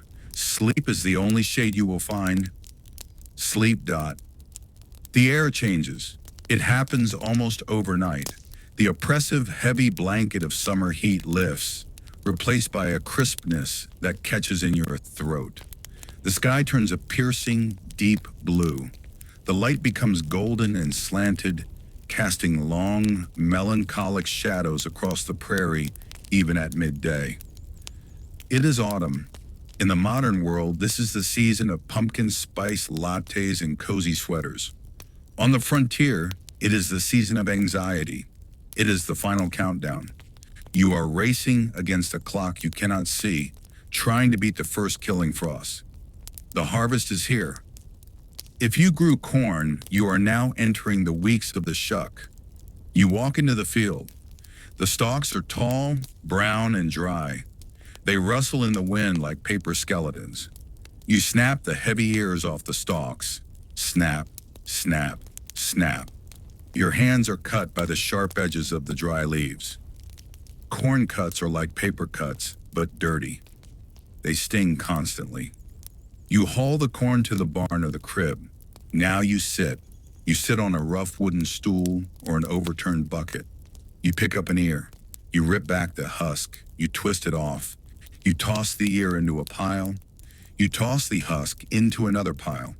Rip, twist, toss, rip, twist, toss. You do this for 10 hours a day. The dust from the dry husks fills the air. It is a fine, irritating powder that settles in your hair and makes your eyes itch. Your fingers cramp into a permanent claw shape. Your cuticles crack and bleed. There is no machine to do this. It is just you and 10,000 ears of corn. You are stripping the food that will keep your livestock alive through the winter. If you don't shuck it, it will mold. If it molds, the animals starve. If the animals starve, you starve. So you keep shucking. Rip, twist, toss. Then comes the wheat, threshing. Before steam engines were common, you threshed by hand. You lay the wheat stalks on the barn floor. You pick up a flail. This is a tool consisting of two heavy sticks connected by a leather strap. You swing the long stick, and the short stick swings around and hits the wheat. The whack. You hit the floor, over and over again. You are beating the grain out of the head. It is violent, repetitive, exhausting work. Swing, thwack, swing, thwack. The air fills with chaff, tiny, razor-sharp bits of wheat casing. It gets everywhere. It goes down your shirt, it sticks to your sweat. It creates an itching sensation that borders on torture. It gets into your lungs. You cough up gray phlegm. This is thresher's lung, a chronic condition that leaves you wheezing for life. After you beat the grain, you have to winnow it. You toss the grain into the air on a windy day. The heavy wheat berries fall back down. The lighter chaff blows them away. You watch your hard work float away on the breeze, praying that enough heavy grain lands on the canvas tarp. You shovel the grain into sacks. Each sack weighs 60 pounds. You lift them. You stack them. Your back screams. As the days grow shorter, the temperature drops. You have to seal the cabin. The mud chinking you packed between the logs last year has cracked and fallen out in the summer heat. You have to replace it. You mix up a batch of daubing, clay, water, and perhaps some animal hair or straw for binder. It is cold, wet mud. You stand outside in the chilling wind. You scoop a handful of mud. You slam it into the crack between the logs. You smooth it over. You do this for every inch of the cabin's exterior, high up near the roof, down low near the foundation. Your hands are constantly wet and cold. The mud dries on your skin, sucking out the moisture. You check for drafts. You light a candle inside and have someone hold it near the wall while you stand outside. If the flame flickers, you missed a spot. You pack more mud in. You are sealing yourself into a tomb for the winter. Now the preservation of vegetables takes a grim turn. Sauerkraut. You take the cabbages you grew. You chop them endlessly. Chop, chop, chop. You fill a wooden barrel. You add salt. Now you have to pound it to release the juices. You take a heavy wooden tamper. You pound the cabbage. Thud, thud, thud. The smell of raw cabbage fills the cabin. It is pungent. You pound until the water rises above the leaves. You put a lid on it and weigh it down with a heavy rock. You slide it into the corner. It will sit there, fermenting, smelling like sour decay for weeks. But it is vitamin C. It is life. You check the root cellar again. You carefully place carrots and turnips into crates filled with sand. The sand keeps them from shriveling. You handle them like eggs. If you bruise one, it will rot, and the rot will spread to the others. You are burying your food to keep it alive. The cellar smells of damp earth and darkness. It is a quiet, cool grave for your harvest. The wildlife knows winter is coming too. The mice are more aggressive now. They are trying to move in with you. You hear them at night, gnawing on the logs, scratching inside the walls. You set traps, deadfalls or crude spring traps.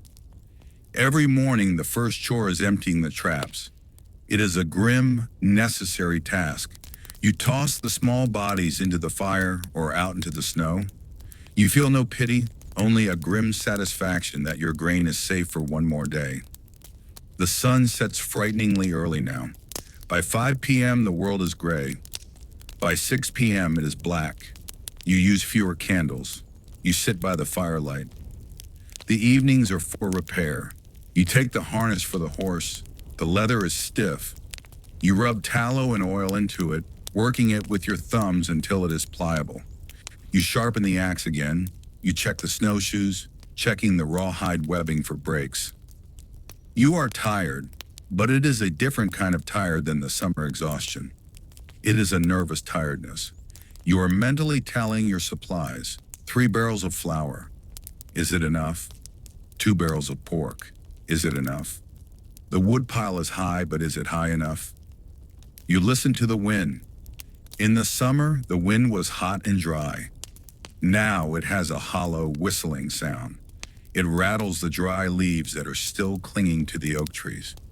Scritch, scritch, scritch. It sounds like bony fingers tapping on the glass. You take a bath. It is the last easy bath of the year before the creek freezes over. The water is already painfully cold. You heat a small amount on the stove, but it's mostly a shivering, miserable affair. You scrub quickly, anxious to get back into your wool layers. You realize you won't be truly warm again until May. You crawl into bed. The quilt is heavy. The corn husks in the mattress are settled now, quieter. You curl up. The room is cold, but under the covers, your body heat creates a small pocket of survival. You think about the cycle. You broke the ground. You planted the seed. You fought the weeds. You fought the bugs. You fought the drought. You harvested. You threshed.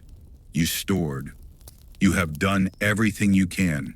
The result is now out of your hands. The silence of the autumn night is profound. The crickets are dead or dormant. The frogs are buried in the mud. There is only the wind and the slow, steady beat of your heart. You are a small, warm speck in a cold, vast universe. You close your eyes. You let the darkness take you. You have earned this rest. even if it is only a pause before the next struggle. Sleep. The harvest is in. The door is barred. The frost is settling on the pumpkin patch, turning the world silver and hard. Sleep. The snow has piled up against the single window of the cabin, blocking out the bottom half of the light. Inside, it is perpetually twilight. The calendar on the wall, if you even have one, says it is February.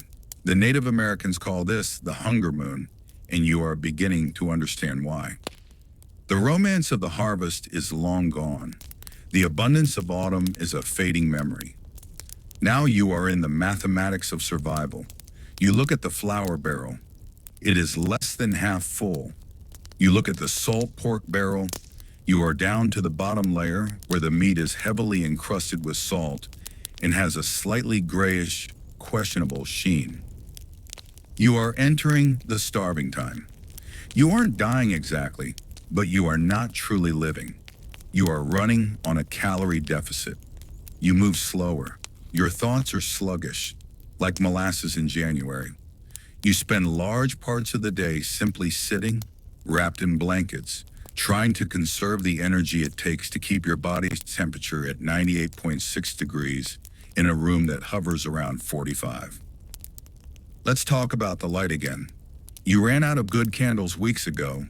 Those dipped tallow candles represented hours of work, and you burned them too freely in December. Now you are using a slush lamp or a bitch lamp. This is a piece of frontier ingenuity born of desperation. It is a saucer or a hollowed-out turnip filled with leftover grease, bacon fat, bear grease, whatever you have. You twist a piece of rag into a wick and float it in the grease. You light it. It does not give a clean, bright flame. It gives a sputtering, smoky yellow glow that smells distinctively of burning meat. It casts long, wavering shadows that make the cabin look like a cave. The smoke leaves a greasy soot on the ceiling, on the walls, and inside your nose. You live in a constant haze of rancid smoke. Under this dim light, you perform the winter chores. These are the sit-down chores, the mending. You pick up a shoe. It is a heavy leather brogan. The sole has separated from the upper. You do not have a cobbler. You are the cobbler. You take an awl, a sharp metal spike with a wooden handle. You heat the tip in the fire. You press it through the tough leather to make a hole. Push, twist, grunt. The leather is old and hard as wood. The awl slips and gouges your thumb. You don't cry out, you just suck the blood and keep working. You take a piece of linen thread that you have waxed with beeswax to make it waterproof and strong. You thread a pig bristle onto the end because you don't have a needle thick enough. You stitch the shoe, in, out, pull tight, in, out, pull tight. It takes 2 hours to fix one shoe. Your hands are cramped into claws. The wax makes your fingers sticky, attracting the dirt and soot. But tomorrow your foot will be dry. That is the reward. On the other side of the fire, the spinning wheel turns. Whir, click, whir, click. If you have sheep, you sheared them last spring. You washed the wool, a horrible, greasy job. You carded it, combing it between two paddles with metal teeth to align the fibers. Now it must be spun into yarn. The wheel is a mesmerizing machine. The foot treadle goes up and down.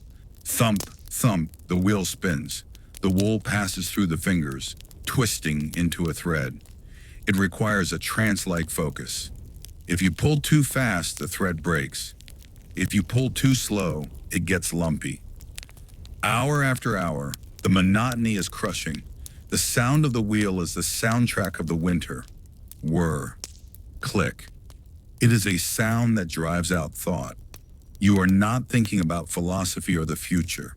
You are thinking about the thickness of the thread. You are becoming a machine. Let's discuss personal hygiene in the deep winter. It is non-existent. You have not bathed since November. The effort to haul water, heat it, and then sit shivering in a tin tub is simply too high a calorie cost. You wash your face and hands occasionally. The rest of you is covered in layers of wool and flannel that you do not remove, even to sleep. You smell. Everyone smells. The cabin smells of unwashed bodies, wood smoke, drying wool, and the chamber pot. You have become nose blind to it. It is simply the scent of humanity. But the dirt brings visitors, lice, the seam squirrels. They live in the pleats of your clothes and in your hair. In the evenings, you engage in the communal grooming ritual. You sit by the fire and check the seams of your shirt. You find the lice and pop them with your thumbnail. Snap. It is a grim, satisfying sound. You check your children's hair. You pick out the nits. It is a primate activity, bonding through shared misery. You boil the clothes when you can, but the lice always come back. They are the true owners of the frontier. You are just the host. Food preparation has become an exercise in creativity with limited resources. You are out of baking powder. You are out of yeast. You are making salt-rising bread. This is a bread leavened not by yeast but by wild bacteria cultivated in a mixture of milk and cornmeal. You set the starter near the fire to ferment. It smells strong. Some would say it smells like old cheese or dirty socks. It rises unpredictably. The resulting bread is dense, yellowish, and has a distinct cheesy flavor. You eat it because it is bread. You dip it in the grease from the salt pork to make it swallowable. You crave sugar. You crave acid. A lemon would be worth more to you than a gold nugget. You dream of a crisp green apple. Instead, you have dried apples. They are brown, chewy rings that taste faintly of dust. You boil them into a mush. It is sweet barely, but the texture is like wet leather. Let's talk about the toilet again. In summer, the outhouse was smelly and fly-ridden. In winter, it is a torture chamber. You delay the trip as long as possible. You put on your coat, your hat, your boots. You trudge through the snow path you have shoveled. The wind cuts right through your layers. You open the door. Snow has drifted inside through the cracks. The seat is frozen. Sitting on it is a shock to the system that takes your breath away. You do your business with frantic speed. You use a frozen corn cob or a handful of snow to wipe. You rush back to the cabin, shivering uncontrollably. This daily ordeal is responsible for chronic constipation among many settlers. People simply refuse to go until it is an emergency. Inside the cabin, the psychological toll is mounting. This is cabin fever. You are trapped in a small room with the same people for months. You know every story your grandfather has ever told. You know exactly how your husband chews his food. You know the specific pitch of your wife's hum. Small habits become infuriating. The way someone sniffs their nose, the way someone taps their foot. You feel a sudden, irrational rage bubbling up. You want to scream. You want to run out into the snow and keep running, but you don't. You swallow the anger. You go outside and chop wood until your arms are numb. You take it out on the logs. Chop, chop, chop. The violence of the axe is a release. To pass the time, you whittle. You take a piece of pine and a knife. You carve a chain link. You carve a ball inside a cage. These are whimsies. They serve no purpose. They are simply a way to occupy your hands and your mind. The floor around your chair is covered in wood shavings. You stare at the wood, watching the grain, shaping it slowly. It is meditation for the desperate. Or perhaps you play music. If you are lucky, someone has a fiddle or a banjo, but they don't play concertos. They play the same three tunes. Oh, Susanna, Old Dan Tucker, Buffalo Gals, over and over. The repetition is comforting to some, maddening to others. The sound is tinny and thin against the howling wind outside. Sometimes a traveler knocks on the door. This is a monumental event, a stranger. You let them in, no matter who they are. You feed them your meager soup, you stare at them, you ask them for news. Who is the president? You ask. You might not know. What is the price of wheat? Has the railroad reached the next county? You devour their words like food. They bring news of a world that feels like a dream. When they leave the next morning, the silence they leave behind is heavier than before. Health issues in winter take a dark turn. It's not just the flu, it's the accidents. You are chopping wood. The axe slips on a knot of frozen oak. It glances off and hits your shin. There is no ambulance. There is no stitches. You limp back to the cabin, leaving a trail of red in the white snow. You clean the wound with whiskey, if you have it, or boiling water. You use a needle and thread, the same one you used on the shoe, to sew the skin shut.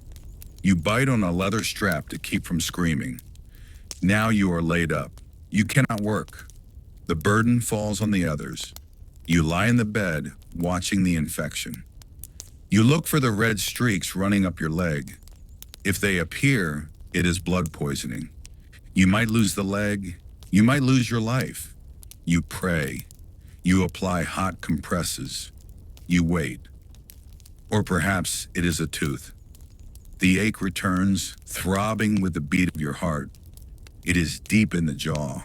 Your face swells up on one side. You look like a lopsided pumpkin. The pain is blinding. You heat a wire in the fire and shove it into the cavity to kill the nerve. The smell of burning bone fills your nose. You pass out from the pain. When you wake up, the throb is a dull ache. You have bought yourself a few months. Let's go deeper into the boredom. You decide to read the newspaper you pasted on the wall for insulation 3 years ago. You stand close to the wall with the candle. You read an advertisement for a patent medicine that cures female hysteria and weak blood. You read a report on the price of hogs in Chicago in 1872. You read it until you have memorized it. You know that hogs were 4 cents a pound. This useless fact circles in your mind. The wind changes. It shifts from the north to the south. A Chinook wind. The temperature jumps 20 degrees in an hour. The snow begins to melt, but it is not spring yet. This is the false spring. The snow turns to slush. The roof leaks violently. Then the temperature plummets again overnight. The slush freezes into a sheet of solid ice. Now, simply walking to the barn is a death-defying act. The ground is a skating rink. If you slip and break a hip, you are done. There is no hip replacement. You will be bedridden, develop pneumonia, and likely die within weeks. So you walk like a penguin, shuffling inches at a time, gripping the side of the building. You reach the barn. The animals are miserable. Their coats are matted with manure and straw. They look at you with dull eyes. Their ribs are showing. The hay pile is getting low. You count the bales. You do the math. 1 bale a day. 30 days until grass. 20 bales left. You have to cut their rations. They low hungrily when you leave. The sound haunts you. You return to the cabin. The fire is dying. You put on a log.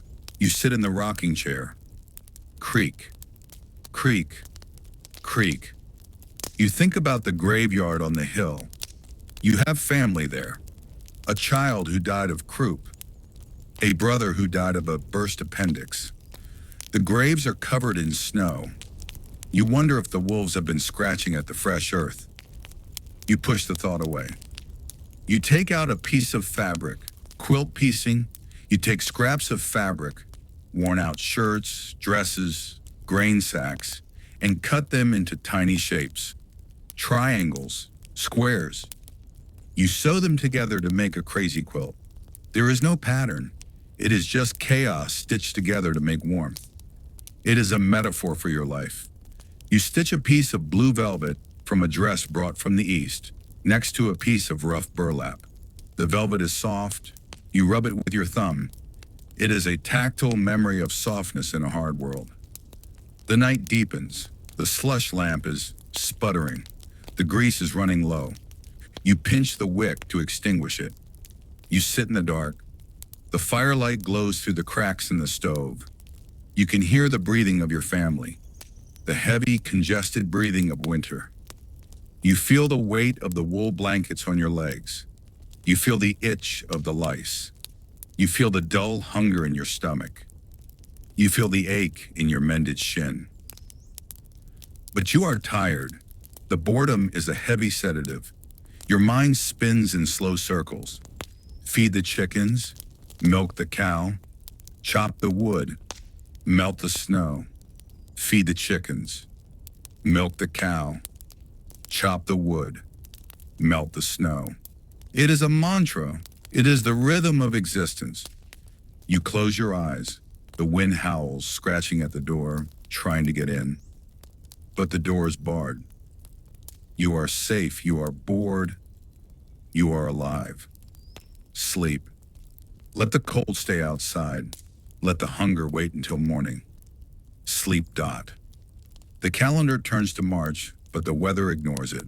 The wind is still biting, but there is a different quality to the light now. It lasts a little longer in the evenings.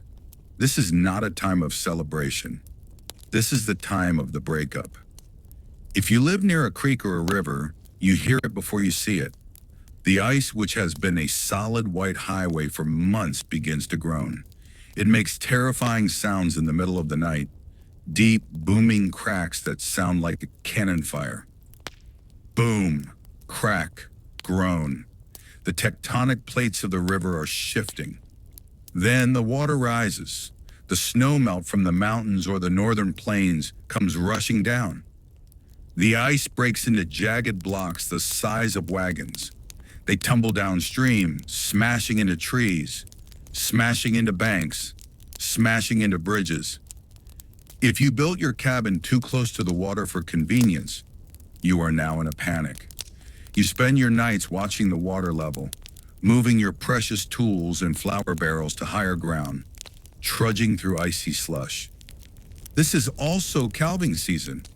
Livestock do not wait for sunny days to give birth.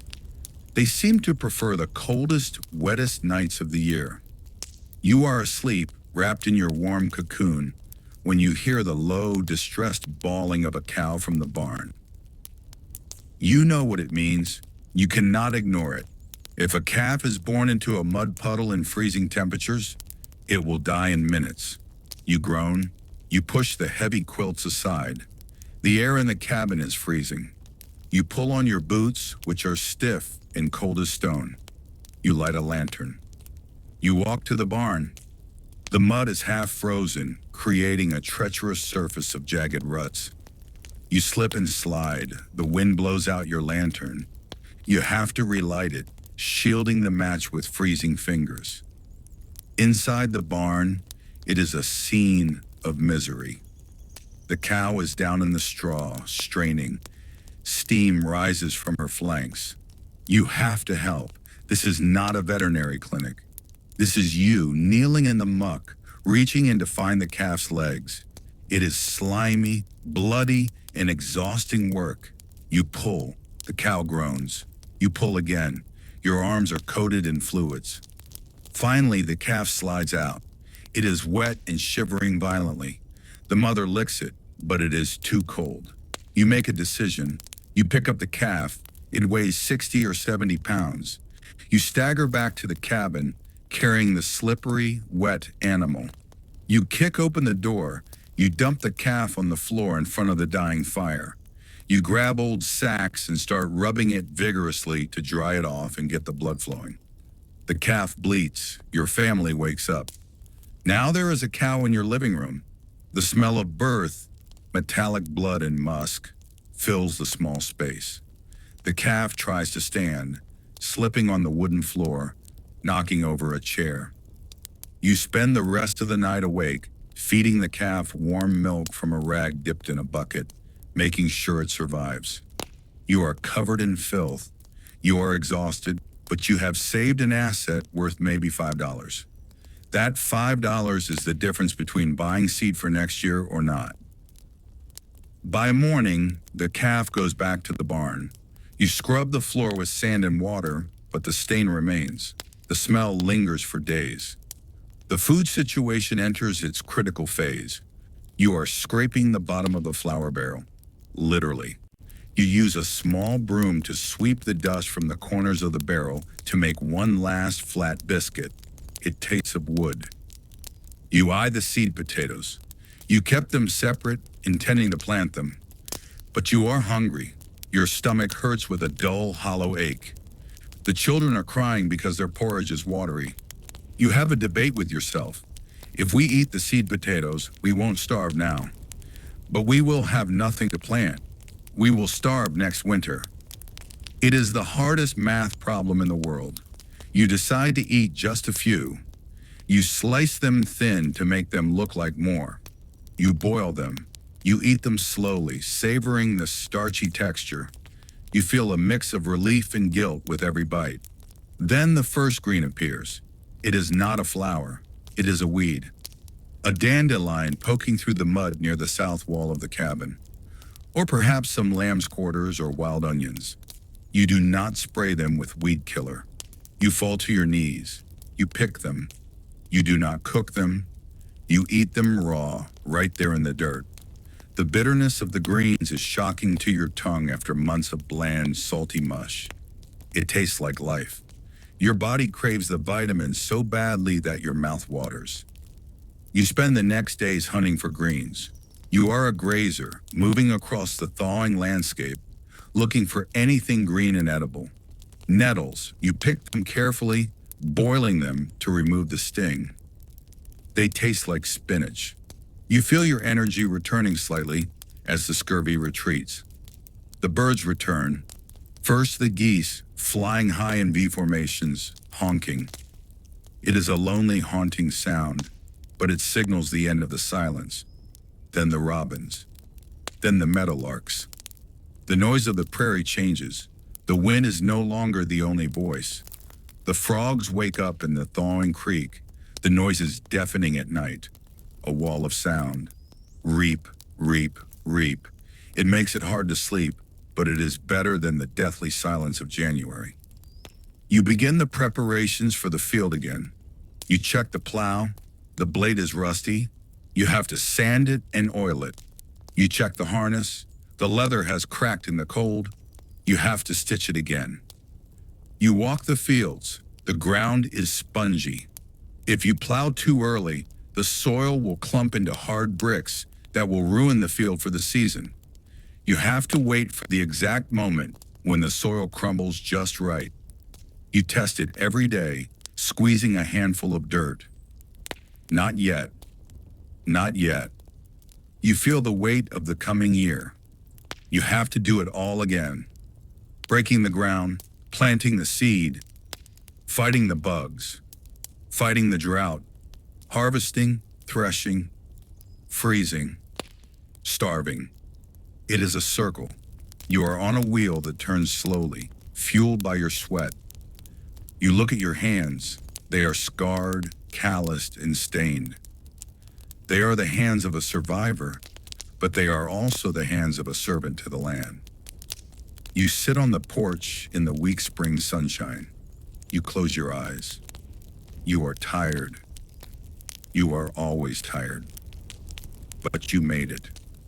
You survived the Wild West for one more year. The wind brushes your face. It is not cold anymore. It is cool, smelling of wet earth and potential. You take a deep breath. You let it out slowly. You drift. The sounds of the frogs and the wind blend into a steady hum. The monotony is your lullaby. The work is waiting, but it can wait one more hour. Sleep. The winter is over. You have won. Sleep. With the roads finally drying out from the spring mud, a new possibility opens up. The trip to town. In the modern world, running an errand is a nuisance. You hop in a car, blast some music, zip to a supermarket, and you are back in 20 minutes. On the frontier, going to town is a logistical expedition. It is an all-day event. You wake up before dawn to prep the wagon. You have to grease the axles.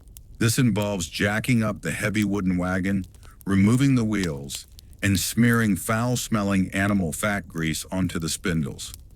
It is messy work, You are covered in black sludge before breakfast. You hitch up the horses. They are shedding their winter coats, so the air is filled with flying horsehair that sticks to your sweaty face and gets up in your mouth. You climb onto the wooden seat. There is no cushion, just a plank. The ride is slow. The horses walk at a pace of maybe 3 miles per hour. You have plenty of time to look at the scenery. It is the same scenery you see every day. Grass, sky, horizon, a hawk, grass, sky, horizon. You feel every bump. Your spine compresses and decompresses with the rhythm of the road. Creak, bump, creak, bump. After 3 hours, you see the town. It is a generous word. It is a single muddy street lined with false-fronted wooden buildings. They look like stage props, flimsy and weather-beaten. You pull up to the general store. This is the heart of the universe. You walk inside. The smell hits you instantly. It is a complex perfume of the 19th century. It smells of pickle brine from the open barrel. It smells of roasted coffee beans. It smells of leather harnesses, kerosene oil, pipe tobacco, and peppermint. It smells of dust and dry goods. Your eyes take a moment to adjust to the gloom. The windows are small and crowded with merchandise. Dust motes dance in the shafts of light. You are not here to browse. You are here to trade. You approach the counter. The storekeeper is a man who moves with agonizing slowness. He knows he has a monopoly. He wears sleeve garters and an apron stained with ink and flour. You place your trade goods on the counter. A basket of eggs, a few pounds of butter wrapped in cloth, maybe a wolf pelt. He inspects them. He holds each egg up to the light to check for cracks. He smells the butter to make sure it isn't rancid. He is judging your work. It is a silent, tense performance. Then he opens the ledger. There is no cash register. There is a giant leather-bound book. He wets his thumb. He turns the pages. Crinkle, crinkle. He finds your name. He dips his pen in the inkwell. He scratches out some numbers. Scritch. Scratch. You are in debt. Everyone is in debt. You live on credit until the harvest comes in. You are trading your labor for goods. You hand him your list. You need nails. Nails are precious. They are square-cut iron. You buy them by the pound. He weighs them on a brass scale. Clink, clink, clink. You watch the scale balance. You count them in your head. You don't waste a single nail. If a board rots, you pull the nails out, straighten them, and use them again. You need fabric. He pulls down a bolt of calico. It is a simple floral pattern. You touch it. It feels rough, but compared to your worn-out clothes, it is luxury. He measures it against a brass yardstick nailed to the counter. The sound of the scissors slicing the fabric, snip, is the most satisfying sound you have heard in months. You look at the glass jars on the counter. Stick candy, horehound drops, licorice. You want one. You want the sugar rush. You hesitate. A penny is a lot of money. You decide against it. You swallow your saliva. Survival comes before pleasure. You leave the store. You head to the blacksmith. You hear it before you smell it. Clang, clang, clang. The rhythm of the hammer on the anvil is the heartbeat of the town. You walk into the shop. It is hot. Even in winter, it is hot. In spring, it is an oven. The air tastes of coal smoke and burning hoof. The smith is shoeing a horse. He holds the horse's leg between his knees. He takes a red-hot shoe from the forge with tongs. He presses it against the horse's hoof to check the fit. Hiss. A cloud of acrid, white smoke billows up. The smell of singed keratin, burning hair and fingernail is overpowering. The horse stomps. The smith grunts. You are here to get a plowshare sharpened. You hand over the dull blade. The smith nods. He doesn't talk much. He thrusts the metal into the coals. He works the bellows. Whoosh, roar, whoosh, roar. The coals glow from dull red to blinding orange. Sparks fly upward like fireflies. You wait. Waiting is a major part of your life. You sit on a barrel. You watch the fire. You watch the metal turn color. You watch the hammer fall. You are hypnotized by the repetition. There is no phone to check, no magazine to read. You just exist in the heat and the noise. Finally, the job is done. The metal sizzles as it is quenched in a bucket of black water. You pay him, likely adding to your tab at the general store, and carry the heavy iron back to the wagon. It is late afternoon now. You have one more stop, the post office. It is usually a corner of the general store. You ask the question you have asked every month. Anything for me? The postmaster looks at the pigeonholes. He takes his time. He adjusts his spectacles. He shuffles a stack of letters. Nope. The disappointment is a physical weight in your chest. You were hoping for a letter from back east, from a sister, a parent, a friend. You haven't heard from them in 6 months. Are they dead? Did they move? Did the letter get lost in a river crossing? You will never know. You have to live with the silence. You climb back onto the wagon. The sun is setting. The ride home feels longer. Your body is stiff from the hard seat. The horses are tired. Their heads hang low. The prairie at dusk is vast and lonely. The shadows stretch out for miles. The coyotes begin to yip. You feel exposed. You are a slow-moving target in an open ocean of grass. You urge the horses on. Giddy up. You reach the cabin after dark. You unhitch the horses by lantern light. You rub them down. You feed them. They eat before you do. That is the rule. You walk into the cabin. It is cold. The fire is out. You have to start it again. You are exhausted. You have traveled 20 miles today, traded your labor for iron and cloth, and spoken less than 100 words. You eat a piece of cold cornbread. You unroll the bolt of new fabric. In the dim light, the floral pattern looks bright and hopeful. It is a promise of a new dress, a new shirt. It represents the future. You lie down. The wagon ride has shaken your internal organs. You feel like you are still moving, rocking back and forth. Creak. Bump. You close your eyes. You survive the trip to town. You survive the temptation of the candy. You survive the silence of the post office. Tomorrow you have to nail the new plowshare onto the plow. Tomorrow you break the earth again. But for now, the stillness returns. The dust settles. The heavy, dreamless sleep of the frontier pulls you under. Sleep. The years do not pass in a blur. They pass in a slow, rhythmic grind. You watch the seasons wheel around you over and over again. The mud of spring, the dust of summer, the harvest of autumn, the siege of winter.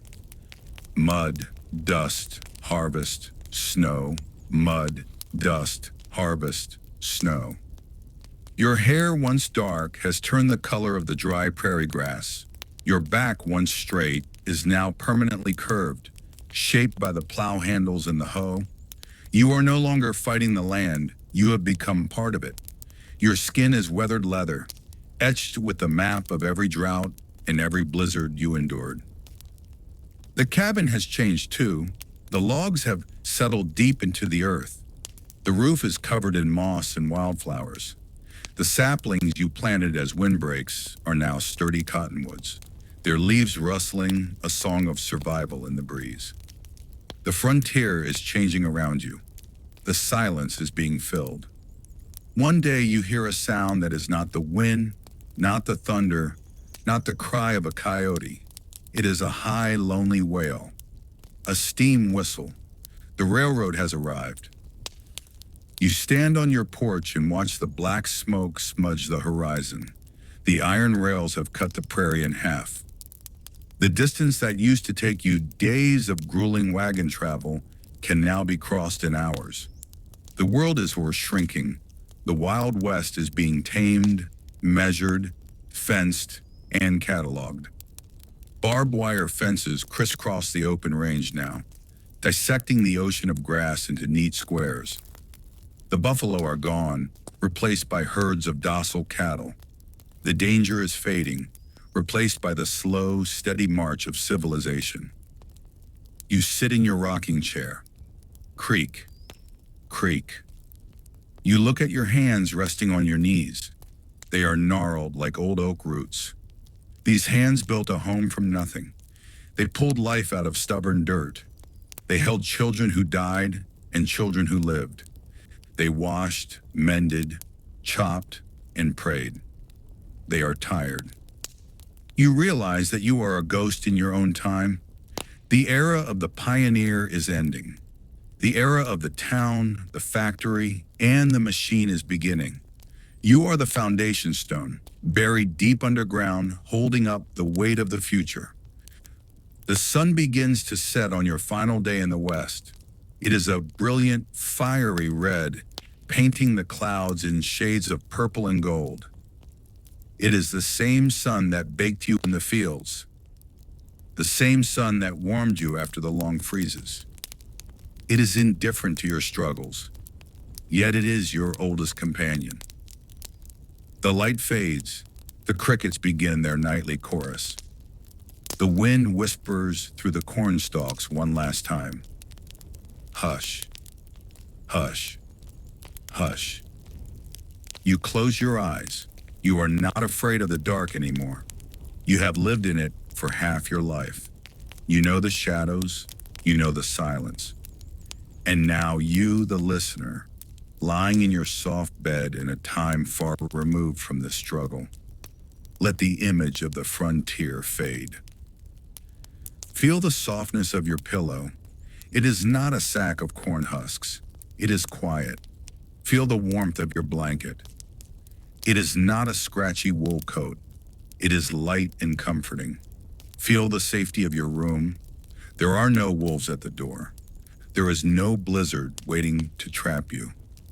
There is no hunger in your belly. You have survived the journey. You have walked the trail. You have broken the sod. You have endured the boredom and the pain so that you don't have to experience it in reality. The fire in the cabin has burned down to embers. A soft, warm glow pulses in the hearth. The cabin is still. The work is done. The tools are put away. The harvest is in. There is nothing left to do. The immense, heavy wheel of the frontier has stopped turning. Let your breathing slow down to the rhythm of the wind in the grass. In and out. In and out. The dust settles. The history books close. The stars wheel overhead in their silent, eternal dance. You are safe. You are warm. You are at rest. Sleep now. The long day is over. Sleep.